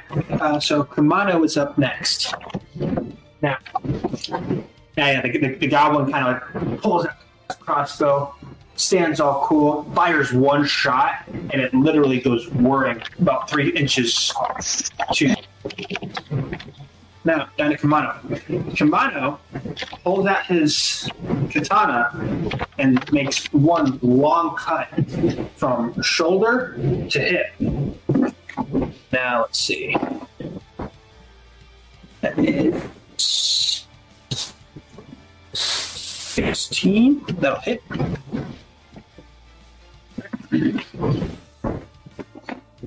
And you see him slash through as kind of feathers go flying. And this black goo latches itself back together and seals the wound. That's cool. Oh, I know what this is. Well, he thinks he knows what this is. Alright. Now, Goblin D is going to fire a crossbow at Kumano. That's a nat 20.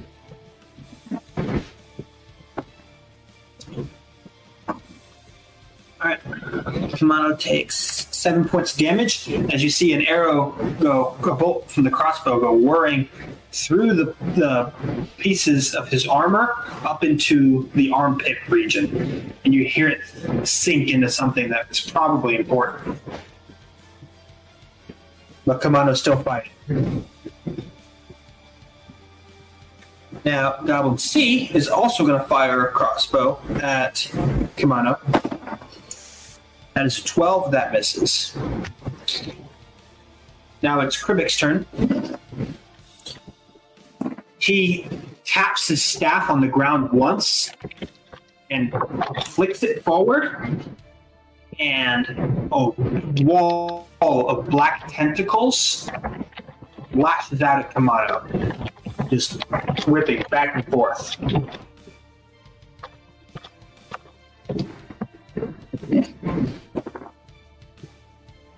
Kumano at this point is staggering, but still holding on to his sword really strong. Now, Goblin B's turn. As you kind of bum rush him and landed a solid hit on him, he drops his crossbow, but manages to pull out his dagger and tries to shank one right into your gut. That'll be a 15. My armor class is a 17. Nice. All right, so he misses. So it kind of chinks off of one of the buckles to your armor as the dagger kind of goes off to the side. Now, the Goblin Mage is going to whirl his staff in the air, and it's at this point that anybody holding melee weapons is now holding bananas for the next round of combat. Oh my Lanta. Mythos, you're up. How big of a banana is it? Is it like a normal size banana? It's your rapier, just a banana. Okay. I'm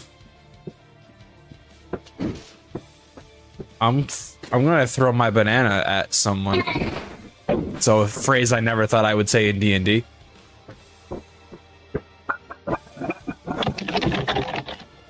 Yeah. Who you throwing it at? How far away are Kumano and the one that he is attacking? So where you're facing, they're kind of to your 4 o'clock, Okay. and about 10 feet away. I'm throwing my banana at the one that Kumano is attacking. Okay. Probably a terrible idea, but he's already seen a lot of bad things today, and he's not in the best mental state.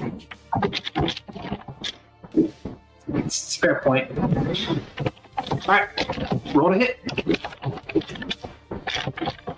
Disadvantage because the banana is not a thrown weapon. By the way, I did look up before this session, but banana is not a thrown weapon. That is great. A natural 1. Does a natural 1 hit? Oh, So, yikes. you chuck this thing, right? Oh man, yeah. And it goes sailing through. It's got. It goes right past Kamano, right past Krivik, and it hits the wall behind Krivik and just splatters banana everywhere. Okay? Now, the entire floor is covered in banana, and it's difficult terrain for everybody. Everyone has disadvantage on any melee attacks. That is a lot of banana. It's a big sword. It's total. Could say Alright. this shit is bananas.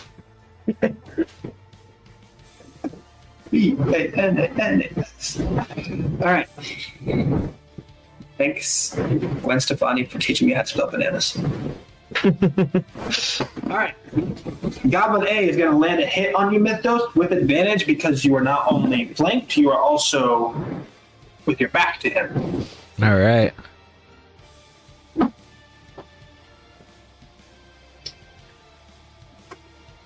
That is a dirty 20. That hits. Alright.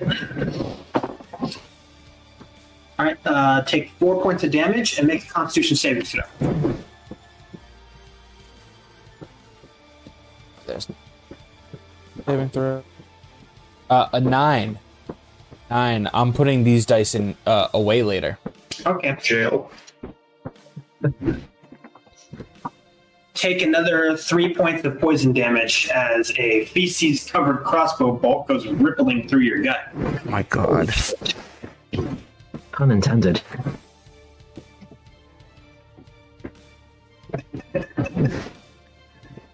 Kamano's up. He's gonna try another hit on Krivik.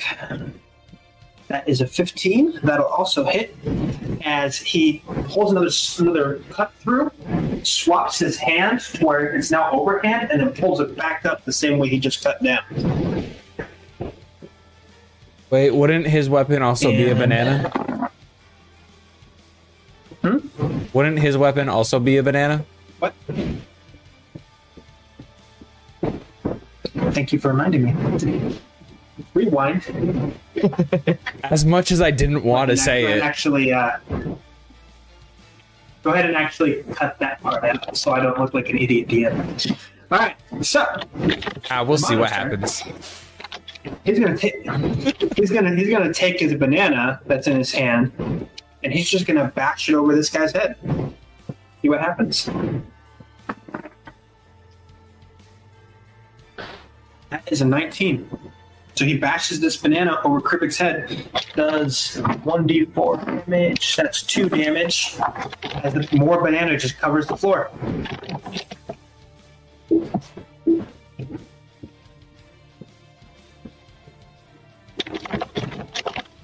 Alright. Goblin D is firing his crossbow at Kamano.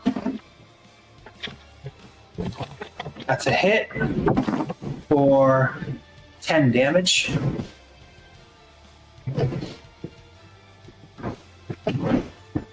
Okay. There. And Goblin C. Also firing its crossbow with mono. 14, that misses. Kribik's turn.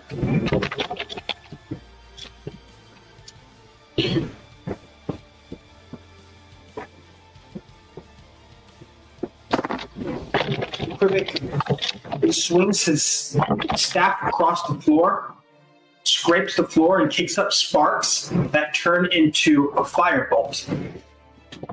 Launched at you. Does a... That's a 19. That hits. Yep. Okay. And that'll be 7 damage. I'm down. Fire damage. Okay.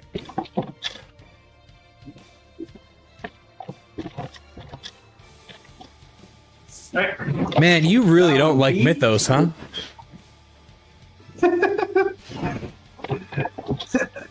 Apparently.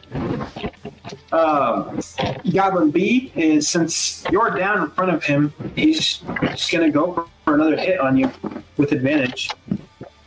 That's nat 1 and a 4. He can't get through your armor with his dagger. That's now a banana.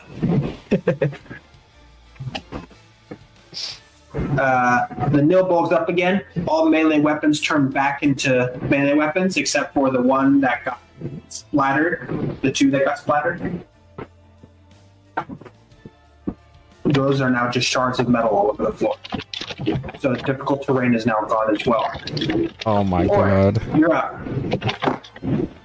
Okay. You burst in as there are shards of metal all over the floor. Mm-hmm. Kamado is fighting a Kenku in a purple robe. Mythos is down, and there's a goblin over him with a dagger. Another goblin next to him. 2 goblins to the right, and another goblin in what looks to be an elderly human's robes, and a mop for a beard. What do you do? Okay. Based on what I see, I don't know about. I have 0 knowledge about the banana incident, so I wouldn't think to go to for the wizard right away. If I use my breath weapon, am I gonna hit Mythos?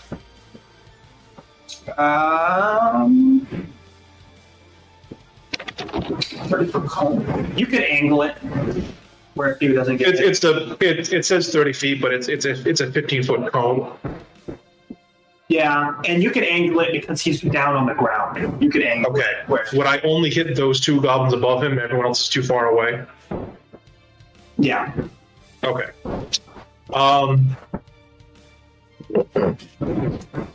Yeah, I'm going to try to get them off of him first, so I'm going to use my breath weapon to hit those 2. So they got to make 14 dex saves.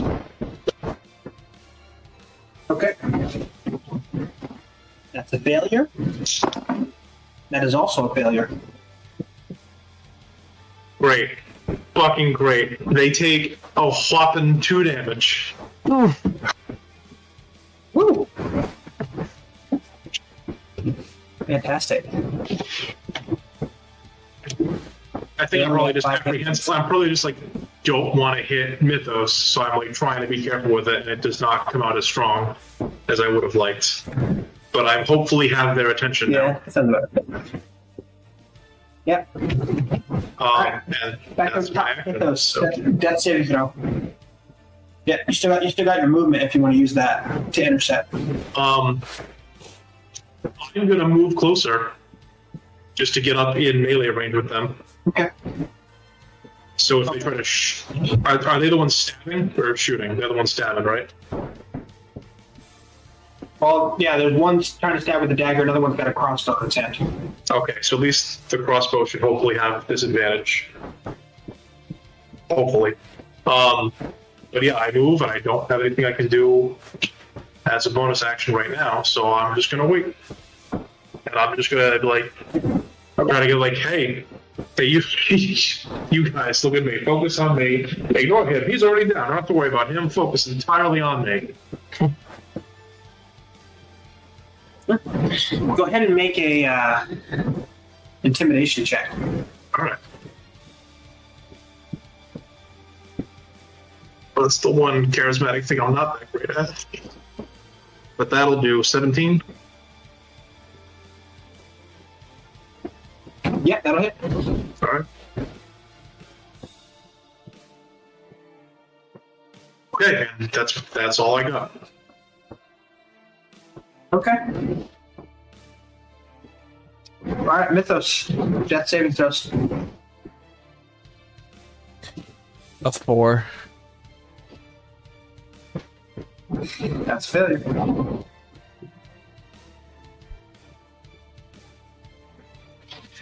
All right, Goblin A. This is crossbow goblin. He is at disadvantage because of how close you are, but he's going to make an attack at you, Orc. That is a nat 1. Yeah, that's gonna miss. So yeah, as he raises his crossbow to fire, it misfires and the string snaps. As he kind of gets slapped in the face with it and drops it and is now defenseless. Oh, okay. And that brings us to Kamano. He's going to try to land another hit. Kribik. That is a nat 20. Yeah. So, since he no longer has any weapon, he draws a small dagger from behind his back and just launches one quick hit all the way across the neck. That is 16 points of damage. Nice. If he lands that hit all the way across Kribik's neck, you notice that Kribik staggers back and has to put one hand on his neck as he's now bleeding from there. Pretty heavily. And he's got the other hand up on his staff, trying to keep himself upright and still casting. Now, cut back as we're coming to over here to this section. Jackdaw. Yeah. So, as you're kind of watching Foop and Gildar, Yep. Gildar nudges you and says,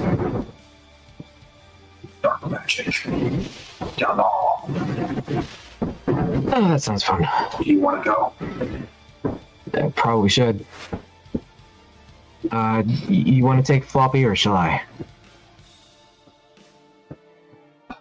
I'll bring Foop to Lucky Okay. and then come back in. It's a new ship, Floppy. Okay. Be subtle. Be subtle about it because I don't think anyone else out here has known yet. All right. Thanks for the heads up. Let's see what I can do. So, Jackdaw, you're going to be after Oric, not this initiative, but the following initiative. Okay. Do I need to make Okay. any stealth checks or anything, or what do you want? No, you're good. Okay. I'm assuming you're keeping it casual, so no Yeah. worries. All right, Goblin D is going to launch a bolt at you, Oric, since you now have drawn attention off of Gamano as well. That's a 13. Does not hit. All right.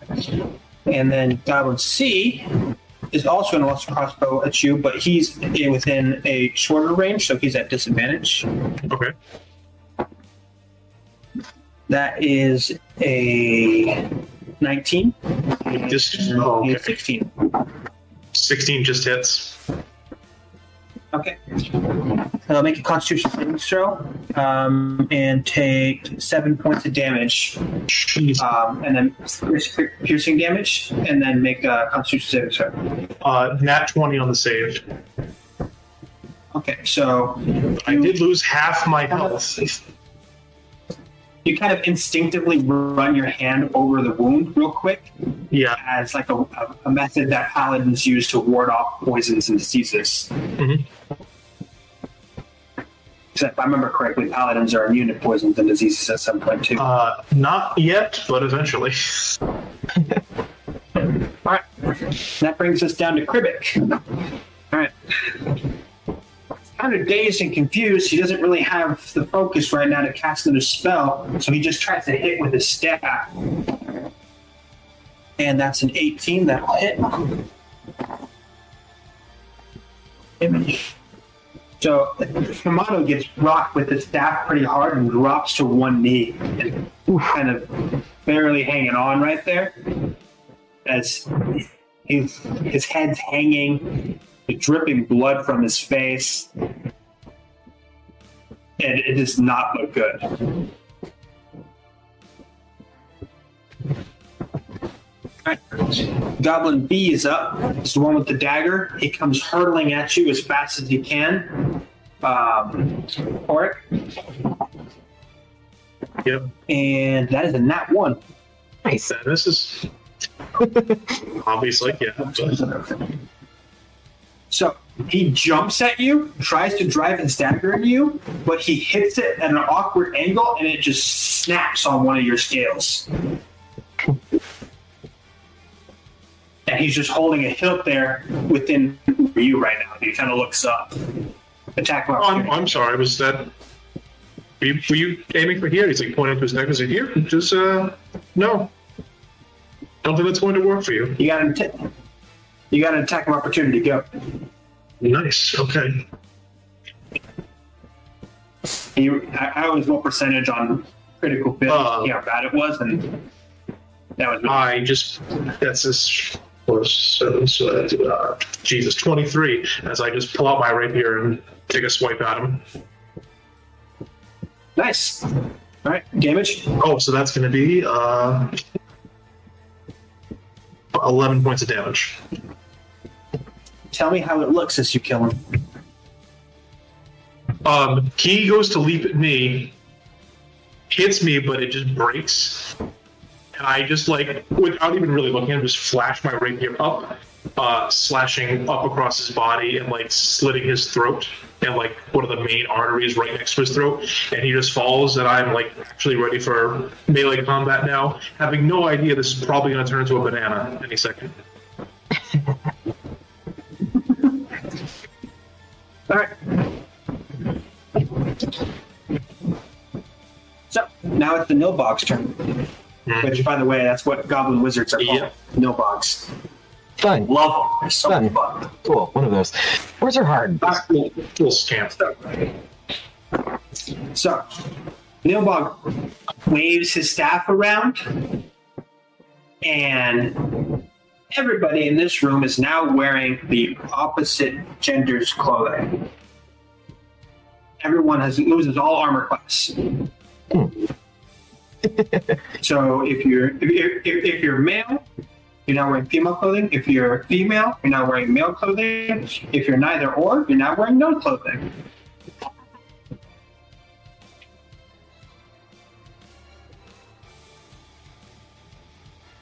So my coat and leather So, pants lose just all- become a fabulous evening gown. That applies to everybody, not just you guys, the goblins as well. So, So, did that affect our armor, you said? Yeah, no armor class or anybody. Natural armor class is fine, but no armor class benefits. Okay, so that'd be... All right, and then Oric, you're up. As you kind of look up, and you see this goblin that you just killed laying on the floor, and the other goblin over there with the broken crossbow in his hand, covered in a very traditional Arabic style feminine outfit with the veil and everything. Me in my lovely, instead of my dark red short coat, has become a very bright crimson red evening gown with my tendrils sort of tied up in a ponytail. And I don't know where I had my rapier, and I don't know where my short sword was being stored now in this dress when I pull it out of somewhere. Is it only one goblin immediately in front of me? Yes. Okay. I'm just gonna take my 2 weapon attacks at him. Or her, or them, whichever. All right. The first one is that's an 11. Okay. So I'm assuming it does. Yeah, armor class is gone. Oh, that's right. Okay. So, okay, that's going to be 9 points of damage. All right. Explain to me how that looks. Oh god, I just sort of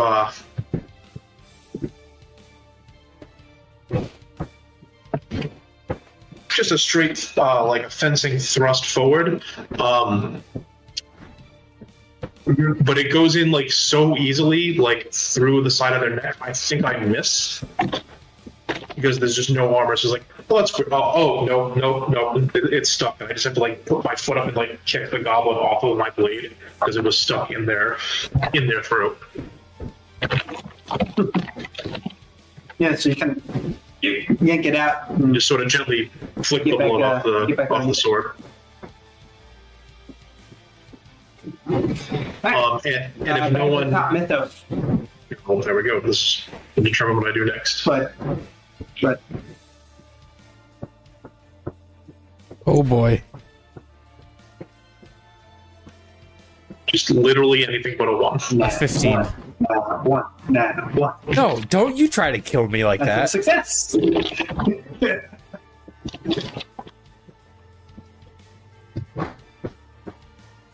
Alright, a success. Alright. Back to Kamano. Kamano is trying to keep himself upright, and he just flicks his dagger while still staying on his knees, not able to get up to his feet right now. Lands a hit.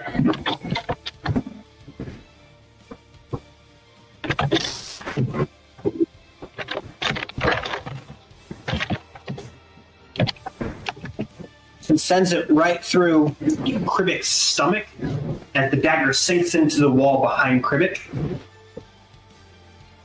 And Kribik's now down on 3, his knees on the ground with one hand on the ground, bleeding from his stomach wound onto the floor, clenching his staff in his hand really tight. Alright, down to Goblin D. So Goblin D, you can see, is now butt naked.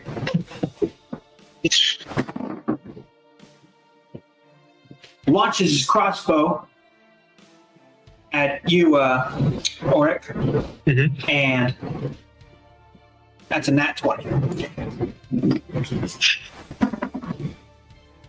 Okay. Oh, hey, lucky. Okay, so that'll be 6 points of damage. 6 points of damage. All right, I am sitting pretty at one hit point, and I'm gonna make another con saving throw. Join the dark side. That is a 9 total on that Constitution save. So that's gonna be another 4 poison damage. And I'd say, you think that'll oh my! And I just collapsed to the ground. Oh god. There. You have now joined the Goblin dark side. C launches Goblin C launches another crossbow bolt at you. That is a 15. Because I am now prone. Is that a disadvantage? It is. And that is a 2, so he misses. Because 15 is now my armor class in this dress. Alright. Kribik lets off a faint firebolt at Kamano, which does 5 damage, and Kamano falls back, and you see him starting to faint as you guys are kind of going in and out of consciousness. Jackdaw, I hope you have a plan. And you kind of look. Oh, I do. And you kind of look into the situation and you realize how drastic everything is. And At this point, the Nilbog's back up, and he reverts everyone's stuff back to what it was. Oh, you better be a cleric. That's it, throw. I am not a cleric, but have fun. All right. Okay. It's okay, guys. Gildar's coming That's an too. 11. Gildard kind of One has. success. Alright. Jacked up. Yep. So I walk in and see what? Like, what kind of disaster am I walking into? So you walk in and you see Mythos on the floor, fading in and out. Oric on the floor with a couple of crossbow bolts in him, also fading in and out. Kamado, I look barely fantastic in upright. this dress. Now, Rocking it. the dress is gone by the time that they come in there. Oh. No, I was making off a joke. So Kamado on his knees fighting, just like the most pathetically exhausted, beaten to crud fight with a Kenku in a purple robe. Off the side, there are two goblins with crossbows and a goblin in a wizard's outfit that's kind of like way too big for him, and a mop Okay. for a beard that don't Okay. look like they've been hit at all. All right. Let's go for the Kenku first. Thinking. Where is this information? Sorry, this is like my first time actually using D&D Beyond, like for combat-y stuff. So, checking here. Fuck. Here it is. I am big dumb. Okay. I'm gonna use my crossbow. So, So you've got the Kenku, Yeah. which is Krivik. You Yep, have Krivik. Goblin C and Goblin D, who are both holding crossbows to your right, and then you have the Nilbog, which is the Goblin Wizard, to the furthest right. All three of those ones undamaged, and Krivik on his last leg.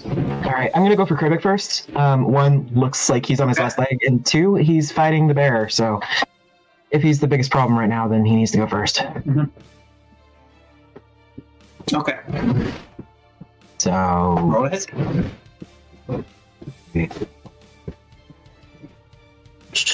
I'm just gonna use this. Dirty 20. All right. Yep, that hits. All right, and what is the damage? 1d8 plus 3. 11 damage. How does it look? Just stroll in, kind of get that horrified look. Quick survey and raise the crossbow and shoot the fucker through the heart. Like right over Kamado's head. Sinks right through. Uh-huh. Sinks right through. And it just slops to the floor unceremoniously. Okay. Do I have to do everything around here And myself? are you doing anything else? You still have movement. I'm just gonna walk into the middle of the room. Like, let's go, let's do this. Okay. So, at this point, Mythos, as you're fading in and out of consciousness, you feel something on the side of you kind of lift. And no one else is really paying attention, but something that's clipped to your hip lifts up off the ground, grabs your sword, and chucks it at one of the goblins across the room. I don't have a sword. You had two. Oh, I thought I only had the Did one. you have two? No, I had one sword and two hand axes. Okay, so we threw a hand axe then. Okay. Alright, so something lifts up from your hip and throws a hand axe across the room and hits one of the goblins. That's a 18. Hand axe is a 1d4, right? D6, I believe. Yeah, it's 1d6. Is it a d6? Okay. close. And hits him right center skull as drops to the ground dead. His hand axe flew out of nowhere, jacked off. As Mythos, you notice that the thing lowers back down to your hip. Oh yeah, I know what You that kind is. of fade back in and out. Alright. Kamano says I'm not gonna something question it. in Oriental. Yeah. Like along the lines of, and then passes out. Yeah, you do that, buddy. You sleep tight. I got this. Do I still need to roll? Indeed lifts his crossbow at you. Okay. What's up? Do I still need to roll a death save? Yeah, right after this one, Brandon, Okay. real quick. Give me a second.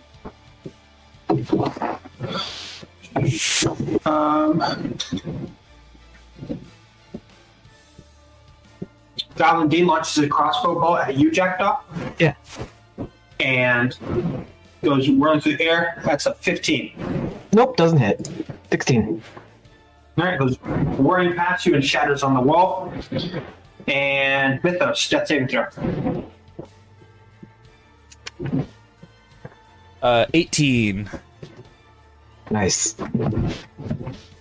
Looking better than last time. Everything's coming up, Mythos. So at this point, the goblin in the wizard's hat looks around, Yeah. taps his staff on the ground, and disappears. Oh, that's not good.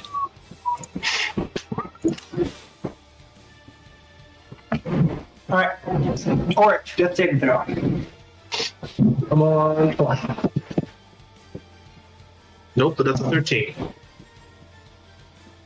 So that's 2 successes. Nice. Jackdaw. Yeah. There's one goblin left in the room, and he's currently eyeing everywhere, trying to figure out a way out. First off, does anyone look... Is anyone on, like, their final death save? No. Well, looking around, you can see that everyone's kind of just fading in and out of consciousness, but nobody's like bleeding out hard. Okay. I'm good for at least.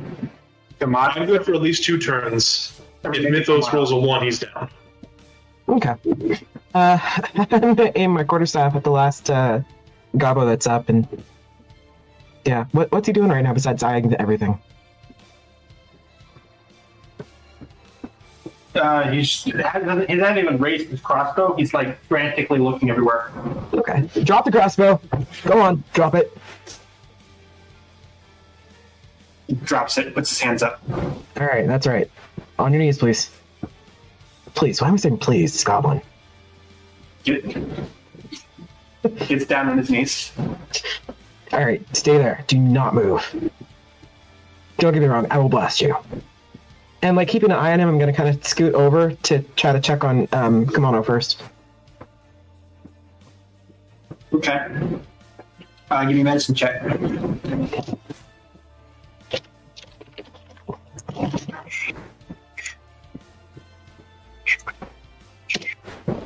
Ten. You're not sure, but it looks like Kamano's wounds are festering. Like, not good. Like they haven't. Like it looks like they haven't been. It looks like they haven't been tended to in like 2-3 weeks. That's not good at all. Can I use message to contact what's his bucket that took food for me? What? The guy that took food for me. Contact who? The guy that took food. Gildar? Yes, thank you. Yeah. Yeah, you can Cool. just get message Gildar. All right, I'm gonna message. Yeah, that area you told me about. I think we need some more medical help, fast.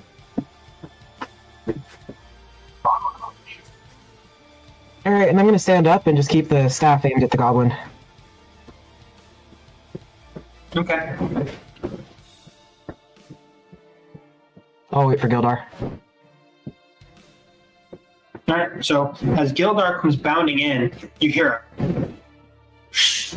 and as you hear the cracking of bones. And you look quickly, and you see that the goblin that was standing there with his hands up and his knees on the floor, just his head backwards from where it should be. Was that Gildar? What? No, I just got here. What's going on? Who needs help? I incline my head towards Kimono and the other two. Okay. He goes over and gets a lay on hands. Each one of you guys is back up to 1 hit point. And I'm tapped. I ain't got nothing else. No worries.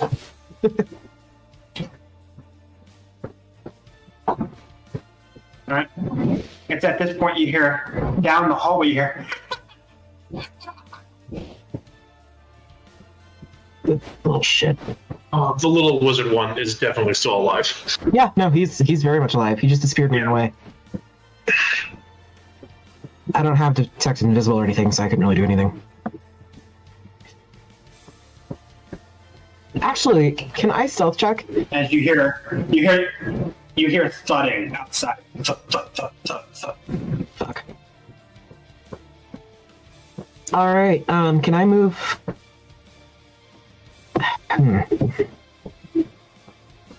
Does Everyone else is kind of slowly getting up. Okay. We need to back away from the door. Okay. So, yeah, I'm gonna prepare an ice knife. I have my second and final use of my breath weapon. I'll get that ready. Okay.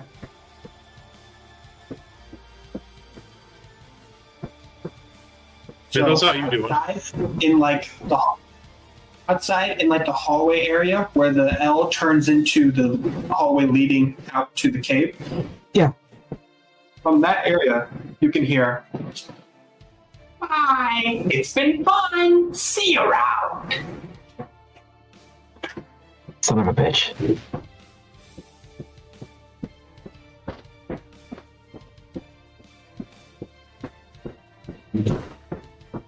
What do you guys do?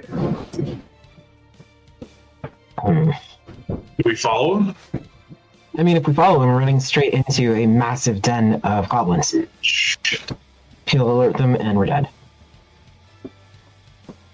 I go pick up the handle of my old sword that broke into pieces when it became not a banana. Can I use mending on that? Yeah? Dope. I'm gonna use mending on Unless it that. was magical. Was it magical? The rapier? No, it's just a regular rapier. Mending time. So yeah, I've been mending on it, and it's good as new. Thank you for that. I kind of need you to have something to stab with, you know? Yeah, no, I feel you. Oh, my head. Yeah, it looks like it took a pounding. Yep, not the first one today. Probably won't be the last. That's disturbing. I got more for you later, don't you worry. I'm worrying. Doesn't make me not worry. You keep hearing more thuds, and now you're also hearing whimpering. Like, as in like a dog type whimpering? Yeah, like as in the sound a dog makes when it gets hurt. Oh, they're sending in the wargs, and they're hitting the wargs to do so. Is Kamano up? Like, is he functioning right now? He's sitting there. He looks like he's healed, but he's like beyond pissed, and he is not conversing. Hey, holy man, you can't, I don't know, squeeze more healing things out of your god or something, can you? Nobody has a healing potion? Healing magic today. Can you tap your god? Do you have any more lay on hands? I've got 3 more. It's not enough to remove a disease. But I can try. The rest of you guys. I mean, no offense, but you look like shit. If you After this place, I think you smell like it. I think that the primary job is we need to see what's going on out there. if you only knew how my day has gone. I don't I think going out the main door, not a great idea. I think we could sneak around the side to a rather disturbing room. There's another door. Yeah, there's a room just filled with pregnant women who are chained to beds, which we need to deal with that at some point. Oh god. Oh no. But there shouldn't be any. Hopefully, there shouldn't be anyone hostile in there right now. Let's get to that room. But we're in no condition to continue fighting at the moment. I'm going to that room. Yeah. I'll walk over to Kamano and offer my hand to help him up. No, he grabs it, gets up, gives you a nod. But you can see it's like one of those. I'm obliged to follow these rules of gratitude, but he is just not really about it right now. Right before everybody else So leaves. coming out of the. Yeah, go ahead. I don't want to be at the end. I don't want to be in the back of the group. I'd like to be in the middle of the group. So right before everyone leaves, I'm gonna go pick up that hand axe that I see I'm missing that's on the ground. Am I aware of the hand axe being thrown by something? Yes. Okay. So I'm gonna pick up the hand axe and kind of walk into the middle of the group and to be sandwiched between people because I'm gonna die again, and just kind of hold the bucket, and I'm just kind of looking at it as I'm following them down the stairs to the next room, just a little confused. Okay. As Kumano had taken my hand and looks like he's not about it right now, I give him a look like I don't say anything, but in my head I'm just like, this was your plan. I don't say that, but I'm thinking it. And as I squeeze his hand a little harder, put one point of lay on hands back into him, and I'll give one to myself and one more to Mythos. Just in the hopes that we're not about to fully die. Vol 1. Oh, that's I stay behind As you. you come out the double doors, Yeah. as you come out the double doors, Jackdaw, the first thing you see is that looks like there were goblins rushing up to you, but they all have their heads put on backwards now. Well, that's eerie. What the fuck? And you see that the door to leading where he said the women were being kept is open. And the door to the right is also open. I'm sprinting to the room where the women were, because I'm really hoping your heads aren't also on backwards now. This is supposed to be a rescue. So you sprint in, you sprint into there, and there are empty beds all the way throughout. Oh. 2 goblin women with their heads on backwards, and a goblin male that's stuffed underneath the bed with blood all over the floor. Is he alive? No. Okay. Nope, that's the one thing I successfully did today, is make sure that one goblin is not alive. Well, fuck. Okay. We should check that other room that we saw before. Okay. The one that had the pit with the women in it. See if there's any still there that are not There's also dead. this other room right across from us right now where there was that metallic sound coming from before. Oh, we can do that now. I was just reminding the door's everyone. open. I look in, what do I see? You look in there, the door's open. There is about 8 forges, dwarven built style forges on either side. And in the center is this massive stone mold. And then the other half is laid off to the side. And then the mold itself is smoking. Oh dear.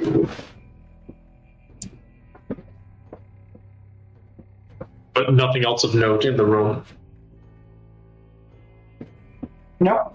You want to, and other than that, if you're just taking a quick look, that's all you can see. My investigation's not great, so but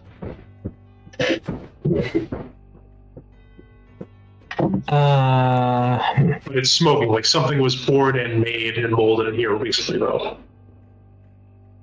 Can I investigate the room? Sure. Give me an investigation check. 12. Okay. So, investigating it, only different thing that you really make out is the mold itself, what it looks like, and the fact that the materials that were used were what's known as star metal, which is a metal that is composed from asteroids. Gotcha. And really powerful in the sense that it can conduct magic very well. Is it still hot? Yeah. Okay. So you can see some scraps of the metal off the side of that. And then the mold itself, it looks to be a double-headed axe with on either side. And then on one side, it's got 3 dragon heads edged on the end. Okay. Each looks distinctly different from the other. On the other side is another set of 3 dragon heads. And at the base is another dragon head where the pommel of the axe would be. Damn. For a total of 7. You know, I'm starting to feel like maybe we weren't just sent here for this artifact or whatever, and maybe there's more to this than what we thought. Definitely don't feel like we were sent here with enough information. That's an understatement. I definitely don't think I was sent here at all, but I have even less information. You're pretty much caught up with us at this point. Alright guys, we need to go back into the main room then. Something came sweeping through here, and judging by the backwards heads thing going on, I'm guessing this thing's pretty strong. And so we need to get out of here before it finds us. Or get out of here before whatever's left of the goblins do. I wonder if we were just a distraction. That's what I'm starting to think, especially with this mold. And I mean, do you see this? It's an axe. It's a giant friggin' axe made of star metal. Yeah. Who's using this? It's still hot. Yeah, I don't like this. We need to get out of here.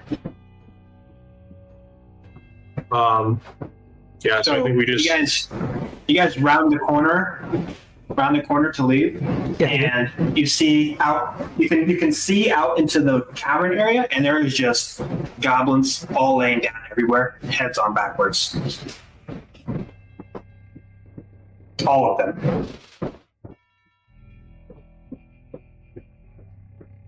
There are also wards outside of their pens where it looks like something was ripped out of their back.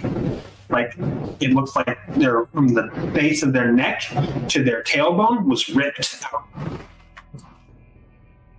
Are there any still alive? Nope. Not that you can tell immediately. Okay. Can I see if there are any wargs still alive?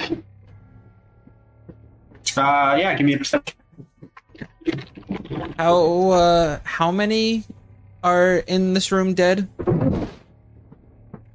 4. You'd say probably about 400 goblins and about 300 wargs. Okay. Only the wargs have things removed from them.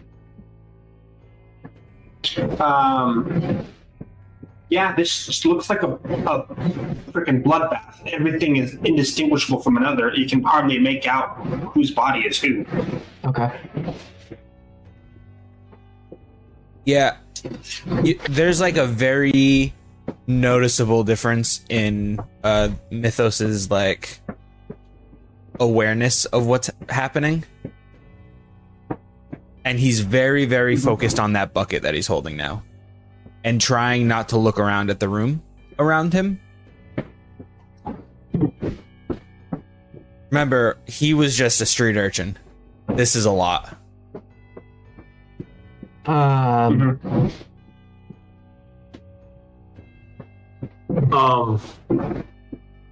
We need to get out of I'm here. seeing all the destruction here. I immediately I know the women who were in the beds are gone. I start running towards the other room where the women were in the lowered cell on the ground.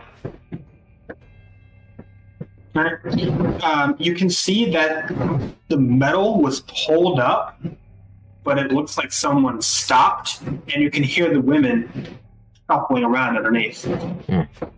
They're still in there. If I look in there, it's just the woman. There's nothing else in there with them. Can I follow Orc?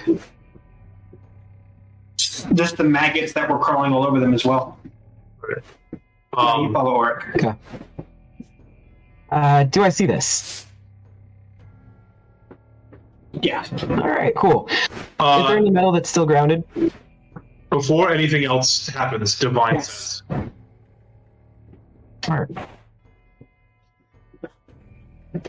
Any So you're getting a lot of you're getting a lot of neutral from the area or divine sense. That's the any me again. as an action, you can detect good and evil until the end of your next turn. You sense anything affected by the Howl spell, or know the location of any celestial fiend or undead within 60 feet that is not behind total cover. Basically, there's a bunch of women who are just existing with maggots. Are they undead or something else? Before I open this more and try to save them. So you don't sense any undead, but you do sense a singular fiend within there. I'm gonna be tying off my rope on the metal so I can climb down. Can I see which one is the fiend, or where it is specifically? You can sense that it is in the center of the pit.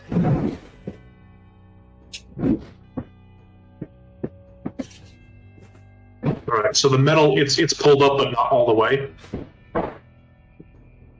Yeah, like there's about 2 feet of gap. I'm going to attempt to try to pull the rest of it open. Mm-hmm. So Jack can get in there. I And can as see that. it might make life easier trying to get them out. Oh, right. And also, Getting out, not just in. Right. Duh. something down there isn't human. Okay, they still need to come out. They all need to come out, but I don't. Something down there is fiendish. Does fiendish mean evil or just fiendish?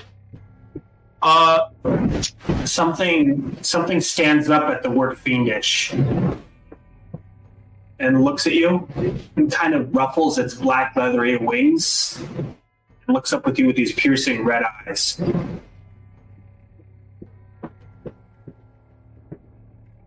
Do you need It out? just waits. Are you okay down there? Look, I know you look freaky, but I'm not gonna judge. What? She reaches her hand up, grabs your hand, Jackdaw. Yeah. If you're stretching it down, she's like reaching for it, Yeah. and then grabs one of the women's hands and puts the woman's hand to yours. Okay. And Can I? continues doing that same process. Okay. I'm gonna It's try to also got a put it 12 on the strength check. All right, so you're kind of wedging that open a little bit more, so it's a lot easier. Yeah. Oric, give me a religion check. You think I'm one of those kind of paladins, but let's. Oh, boy, that's a nat 1. Rip. So for a total of 2. You're fairly certain that she is a devil, but she also could be a demon. And there's a slight chance she's an angel. She's a what? So what's that last one? There's a slight chance she's an angel. Okay. I'm like going through my religious knowledge. I'm like, no, that tracks. Devil started as angels, so it could be. Yep. She helps you get everyone. She helps you get everyone lowered up, and then she kind of just sits back down after everyone else is gone. Divine sense does also let me detect good and evil. Is this creature either good or evil? This creature is evil, but was still helping the woman out. Mm-hmm. I'll just speak to this thing in the pit. I'm gonna hop into the pit. Do you want to stay down there, or are you coming up?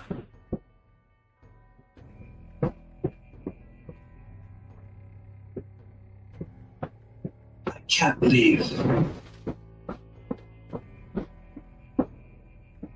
Cans or wounds? There's an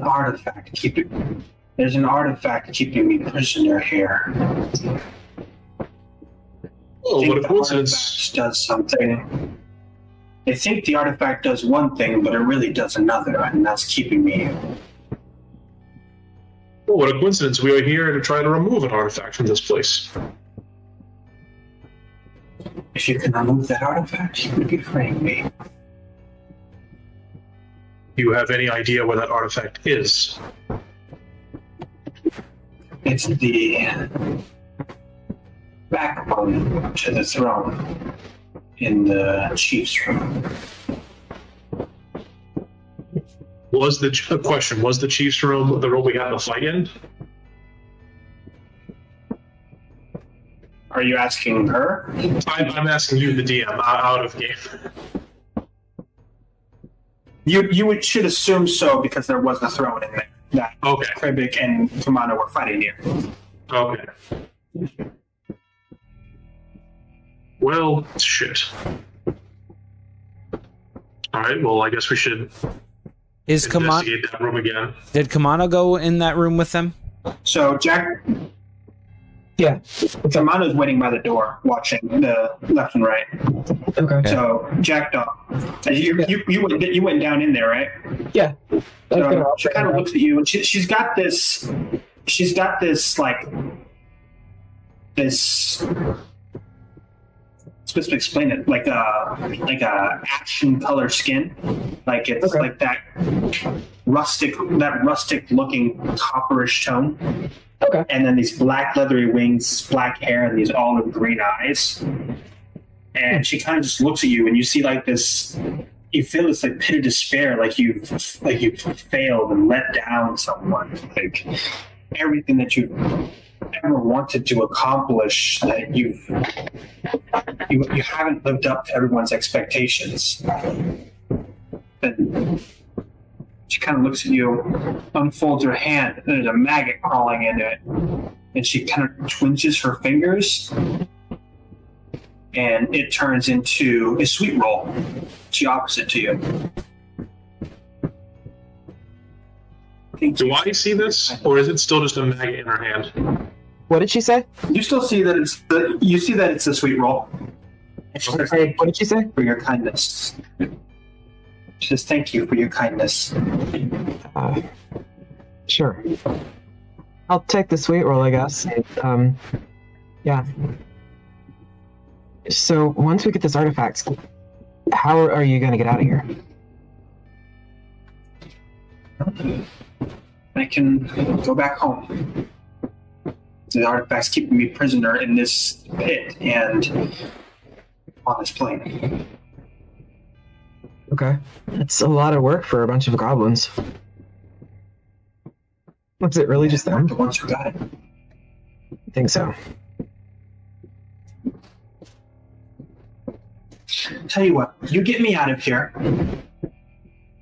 I will tell you everything that I know. I mean, sure, I'd get you out of here anyway, but that would be appreciated. There's a whole lot more questions than we came in with.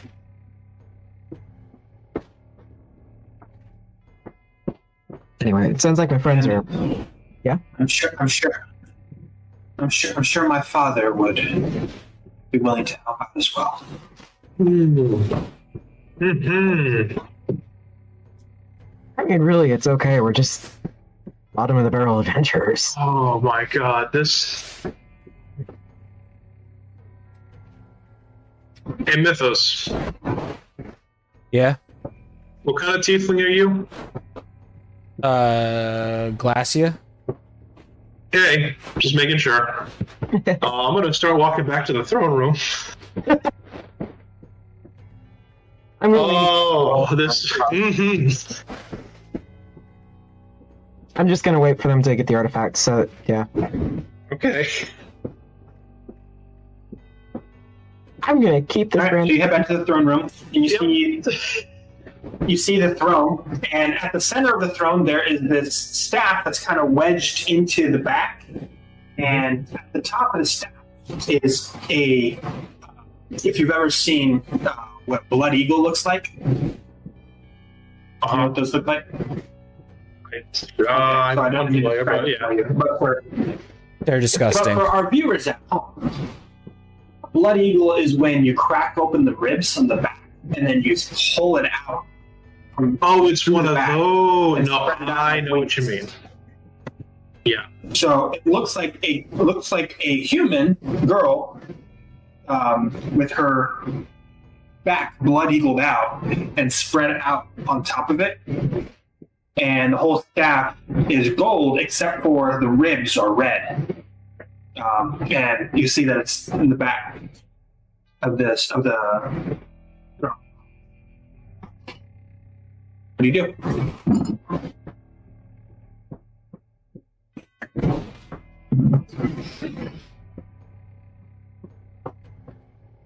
I already know, but I'm going to use Divine Sense on this object anyways. Just to see, is it evil? Go ahead and roll me a wisdom saving throw. Oh boy. So I knew I was going to pay for this eventually. That's a 6.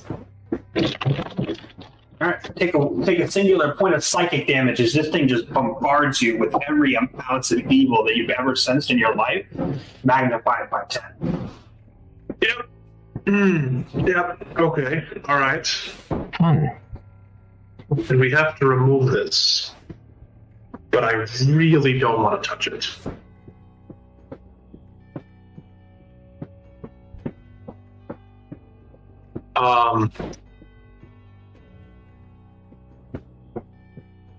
I am going to. This probably won't do what I want it to, but I'm going to go for it anyways. I'm going to take my jacket off.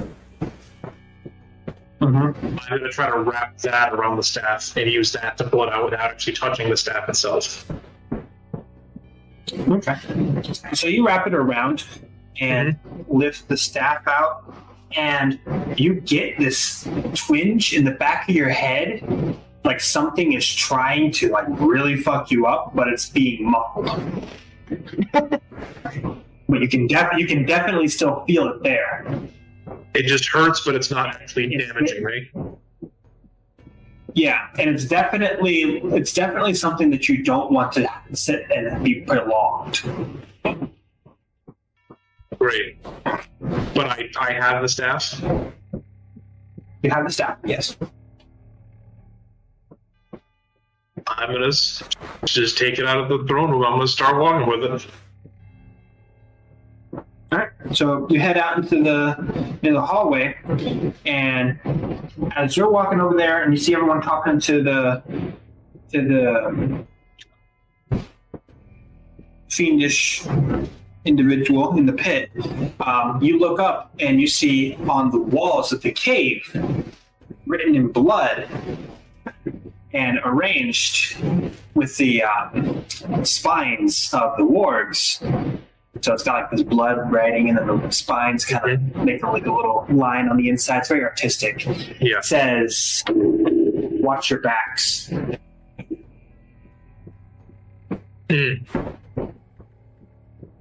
Would have been nice if we see that sooner, but Well, hold on. I think only I can see that. I think I'm just thinking that to myself. All right, and then you can head on to into the fiendish room. Yeah, I do have to say, you guys happen to see any writing on the walls or anything here? No, not really. Cool. So this staff thing, very evil. Don't touch it with your bare hands. At this point, the fiendish-looking woman spreads her wings and raises herself up out of the pit. Stands upright for the first time, and you see this 6'2" woman looking down on you, and she's got this look where she keeps her chin still up and cocked to the side, but she looks at you with her eyes pointed down, as to say that you were just kind of like this beneath her status. But she speaks to you with the kindest of tones, and the conflicting body language mixed with the words, it just throws you off, and you're just kind of constantly in a state of catching up with what she's saying. She says, "I appreciate everything that you've done for me. If it would make your life easier, I can take that off of you. I understand if you don't want to. Not many people trust my kind." And she looks over at you, Mythos, nods her head and says, "I'm sure you all understand. But if you don't want to have to deal with it, I am more than willing to return it to the Night House." Something that I do understand is following a code.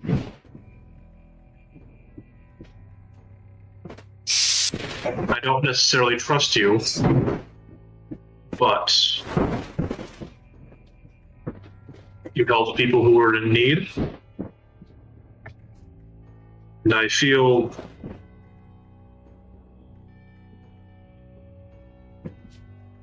strangely, I feel like this is going to be safer in your hands than certainly any of ours. And I'll place the staff on the ground and take my jacket away from it. Also, if this thing keeps them prisoner, I don't like all the information that we haven't gotten so far. I don't know about returning it to council members. She reaches down, picks it up, cracks her neck, looks at you guys as kind of flame covers her and garbs her in this deep crimson gown. Looks at you and says, "The daughter of the Archduchess of the Fourth thanks you. I do my best to take care of those who follow tenets. Should you ever have need of my service or want this returned to you, you need only ask." Thank you. Sort of give her a knowing You all nod. know that devils, fiends, don't reveal their names. But you can call me Henry. So, should you have need of me, call me. And just to make sure, what was the name? Disappears in a puff of brimstone. Nice. Henry, A-N-R-I. Okay.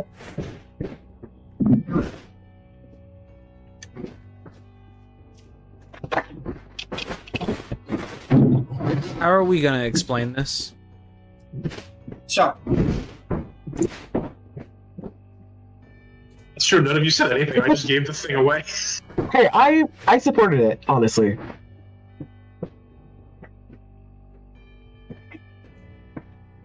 We can explain it over a night's rest and a very stiff drink.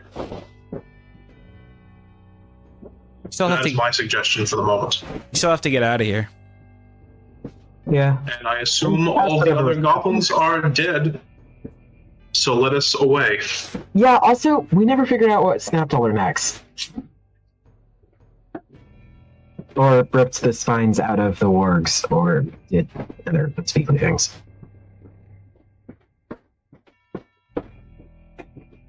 so you guys all leave that room, right? Yeah. I guess. I'm just following. I leave So the at this, Sorry. it's at this point that you guys get a nice full view of that painting with the blood and the spines on the wall that says "Watch your backs." Mythos throws up again. I'm out of points. I can't heal you anymore. You gotta stop doing this.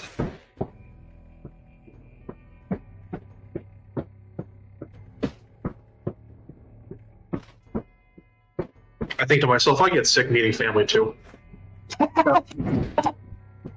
So I know what he is. I don't think Mythos knows what he is. He knows he's a tiefling. I don't think he knows what kind he is. So, a female goblin rounds the corner really fast. Yeah? Is it the one that we all know and And love? then right behind that female goblin, yeah, it's Flecky. Yay! I'll You just let lived, her you react. weird little shit! I thought you were dead! I hate you, but I don't! I'm glad to see you not neck snapped, weirdo. God. I hate this place. I couldn't get further in. The pheromones, just nuts. Yeah, Anyway, well, it's not so I thought y'all want to know that Whoop's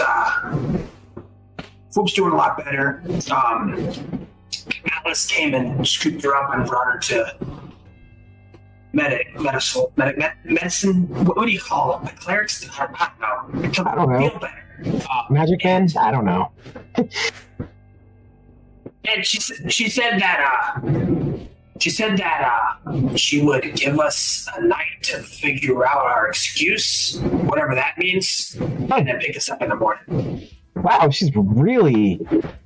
Yeah, now I remember why I left school. Oh, damn.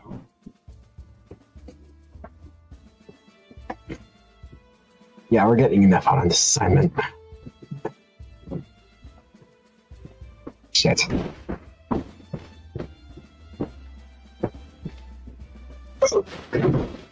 Who's hungry?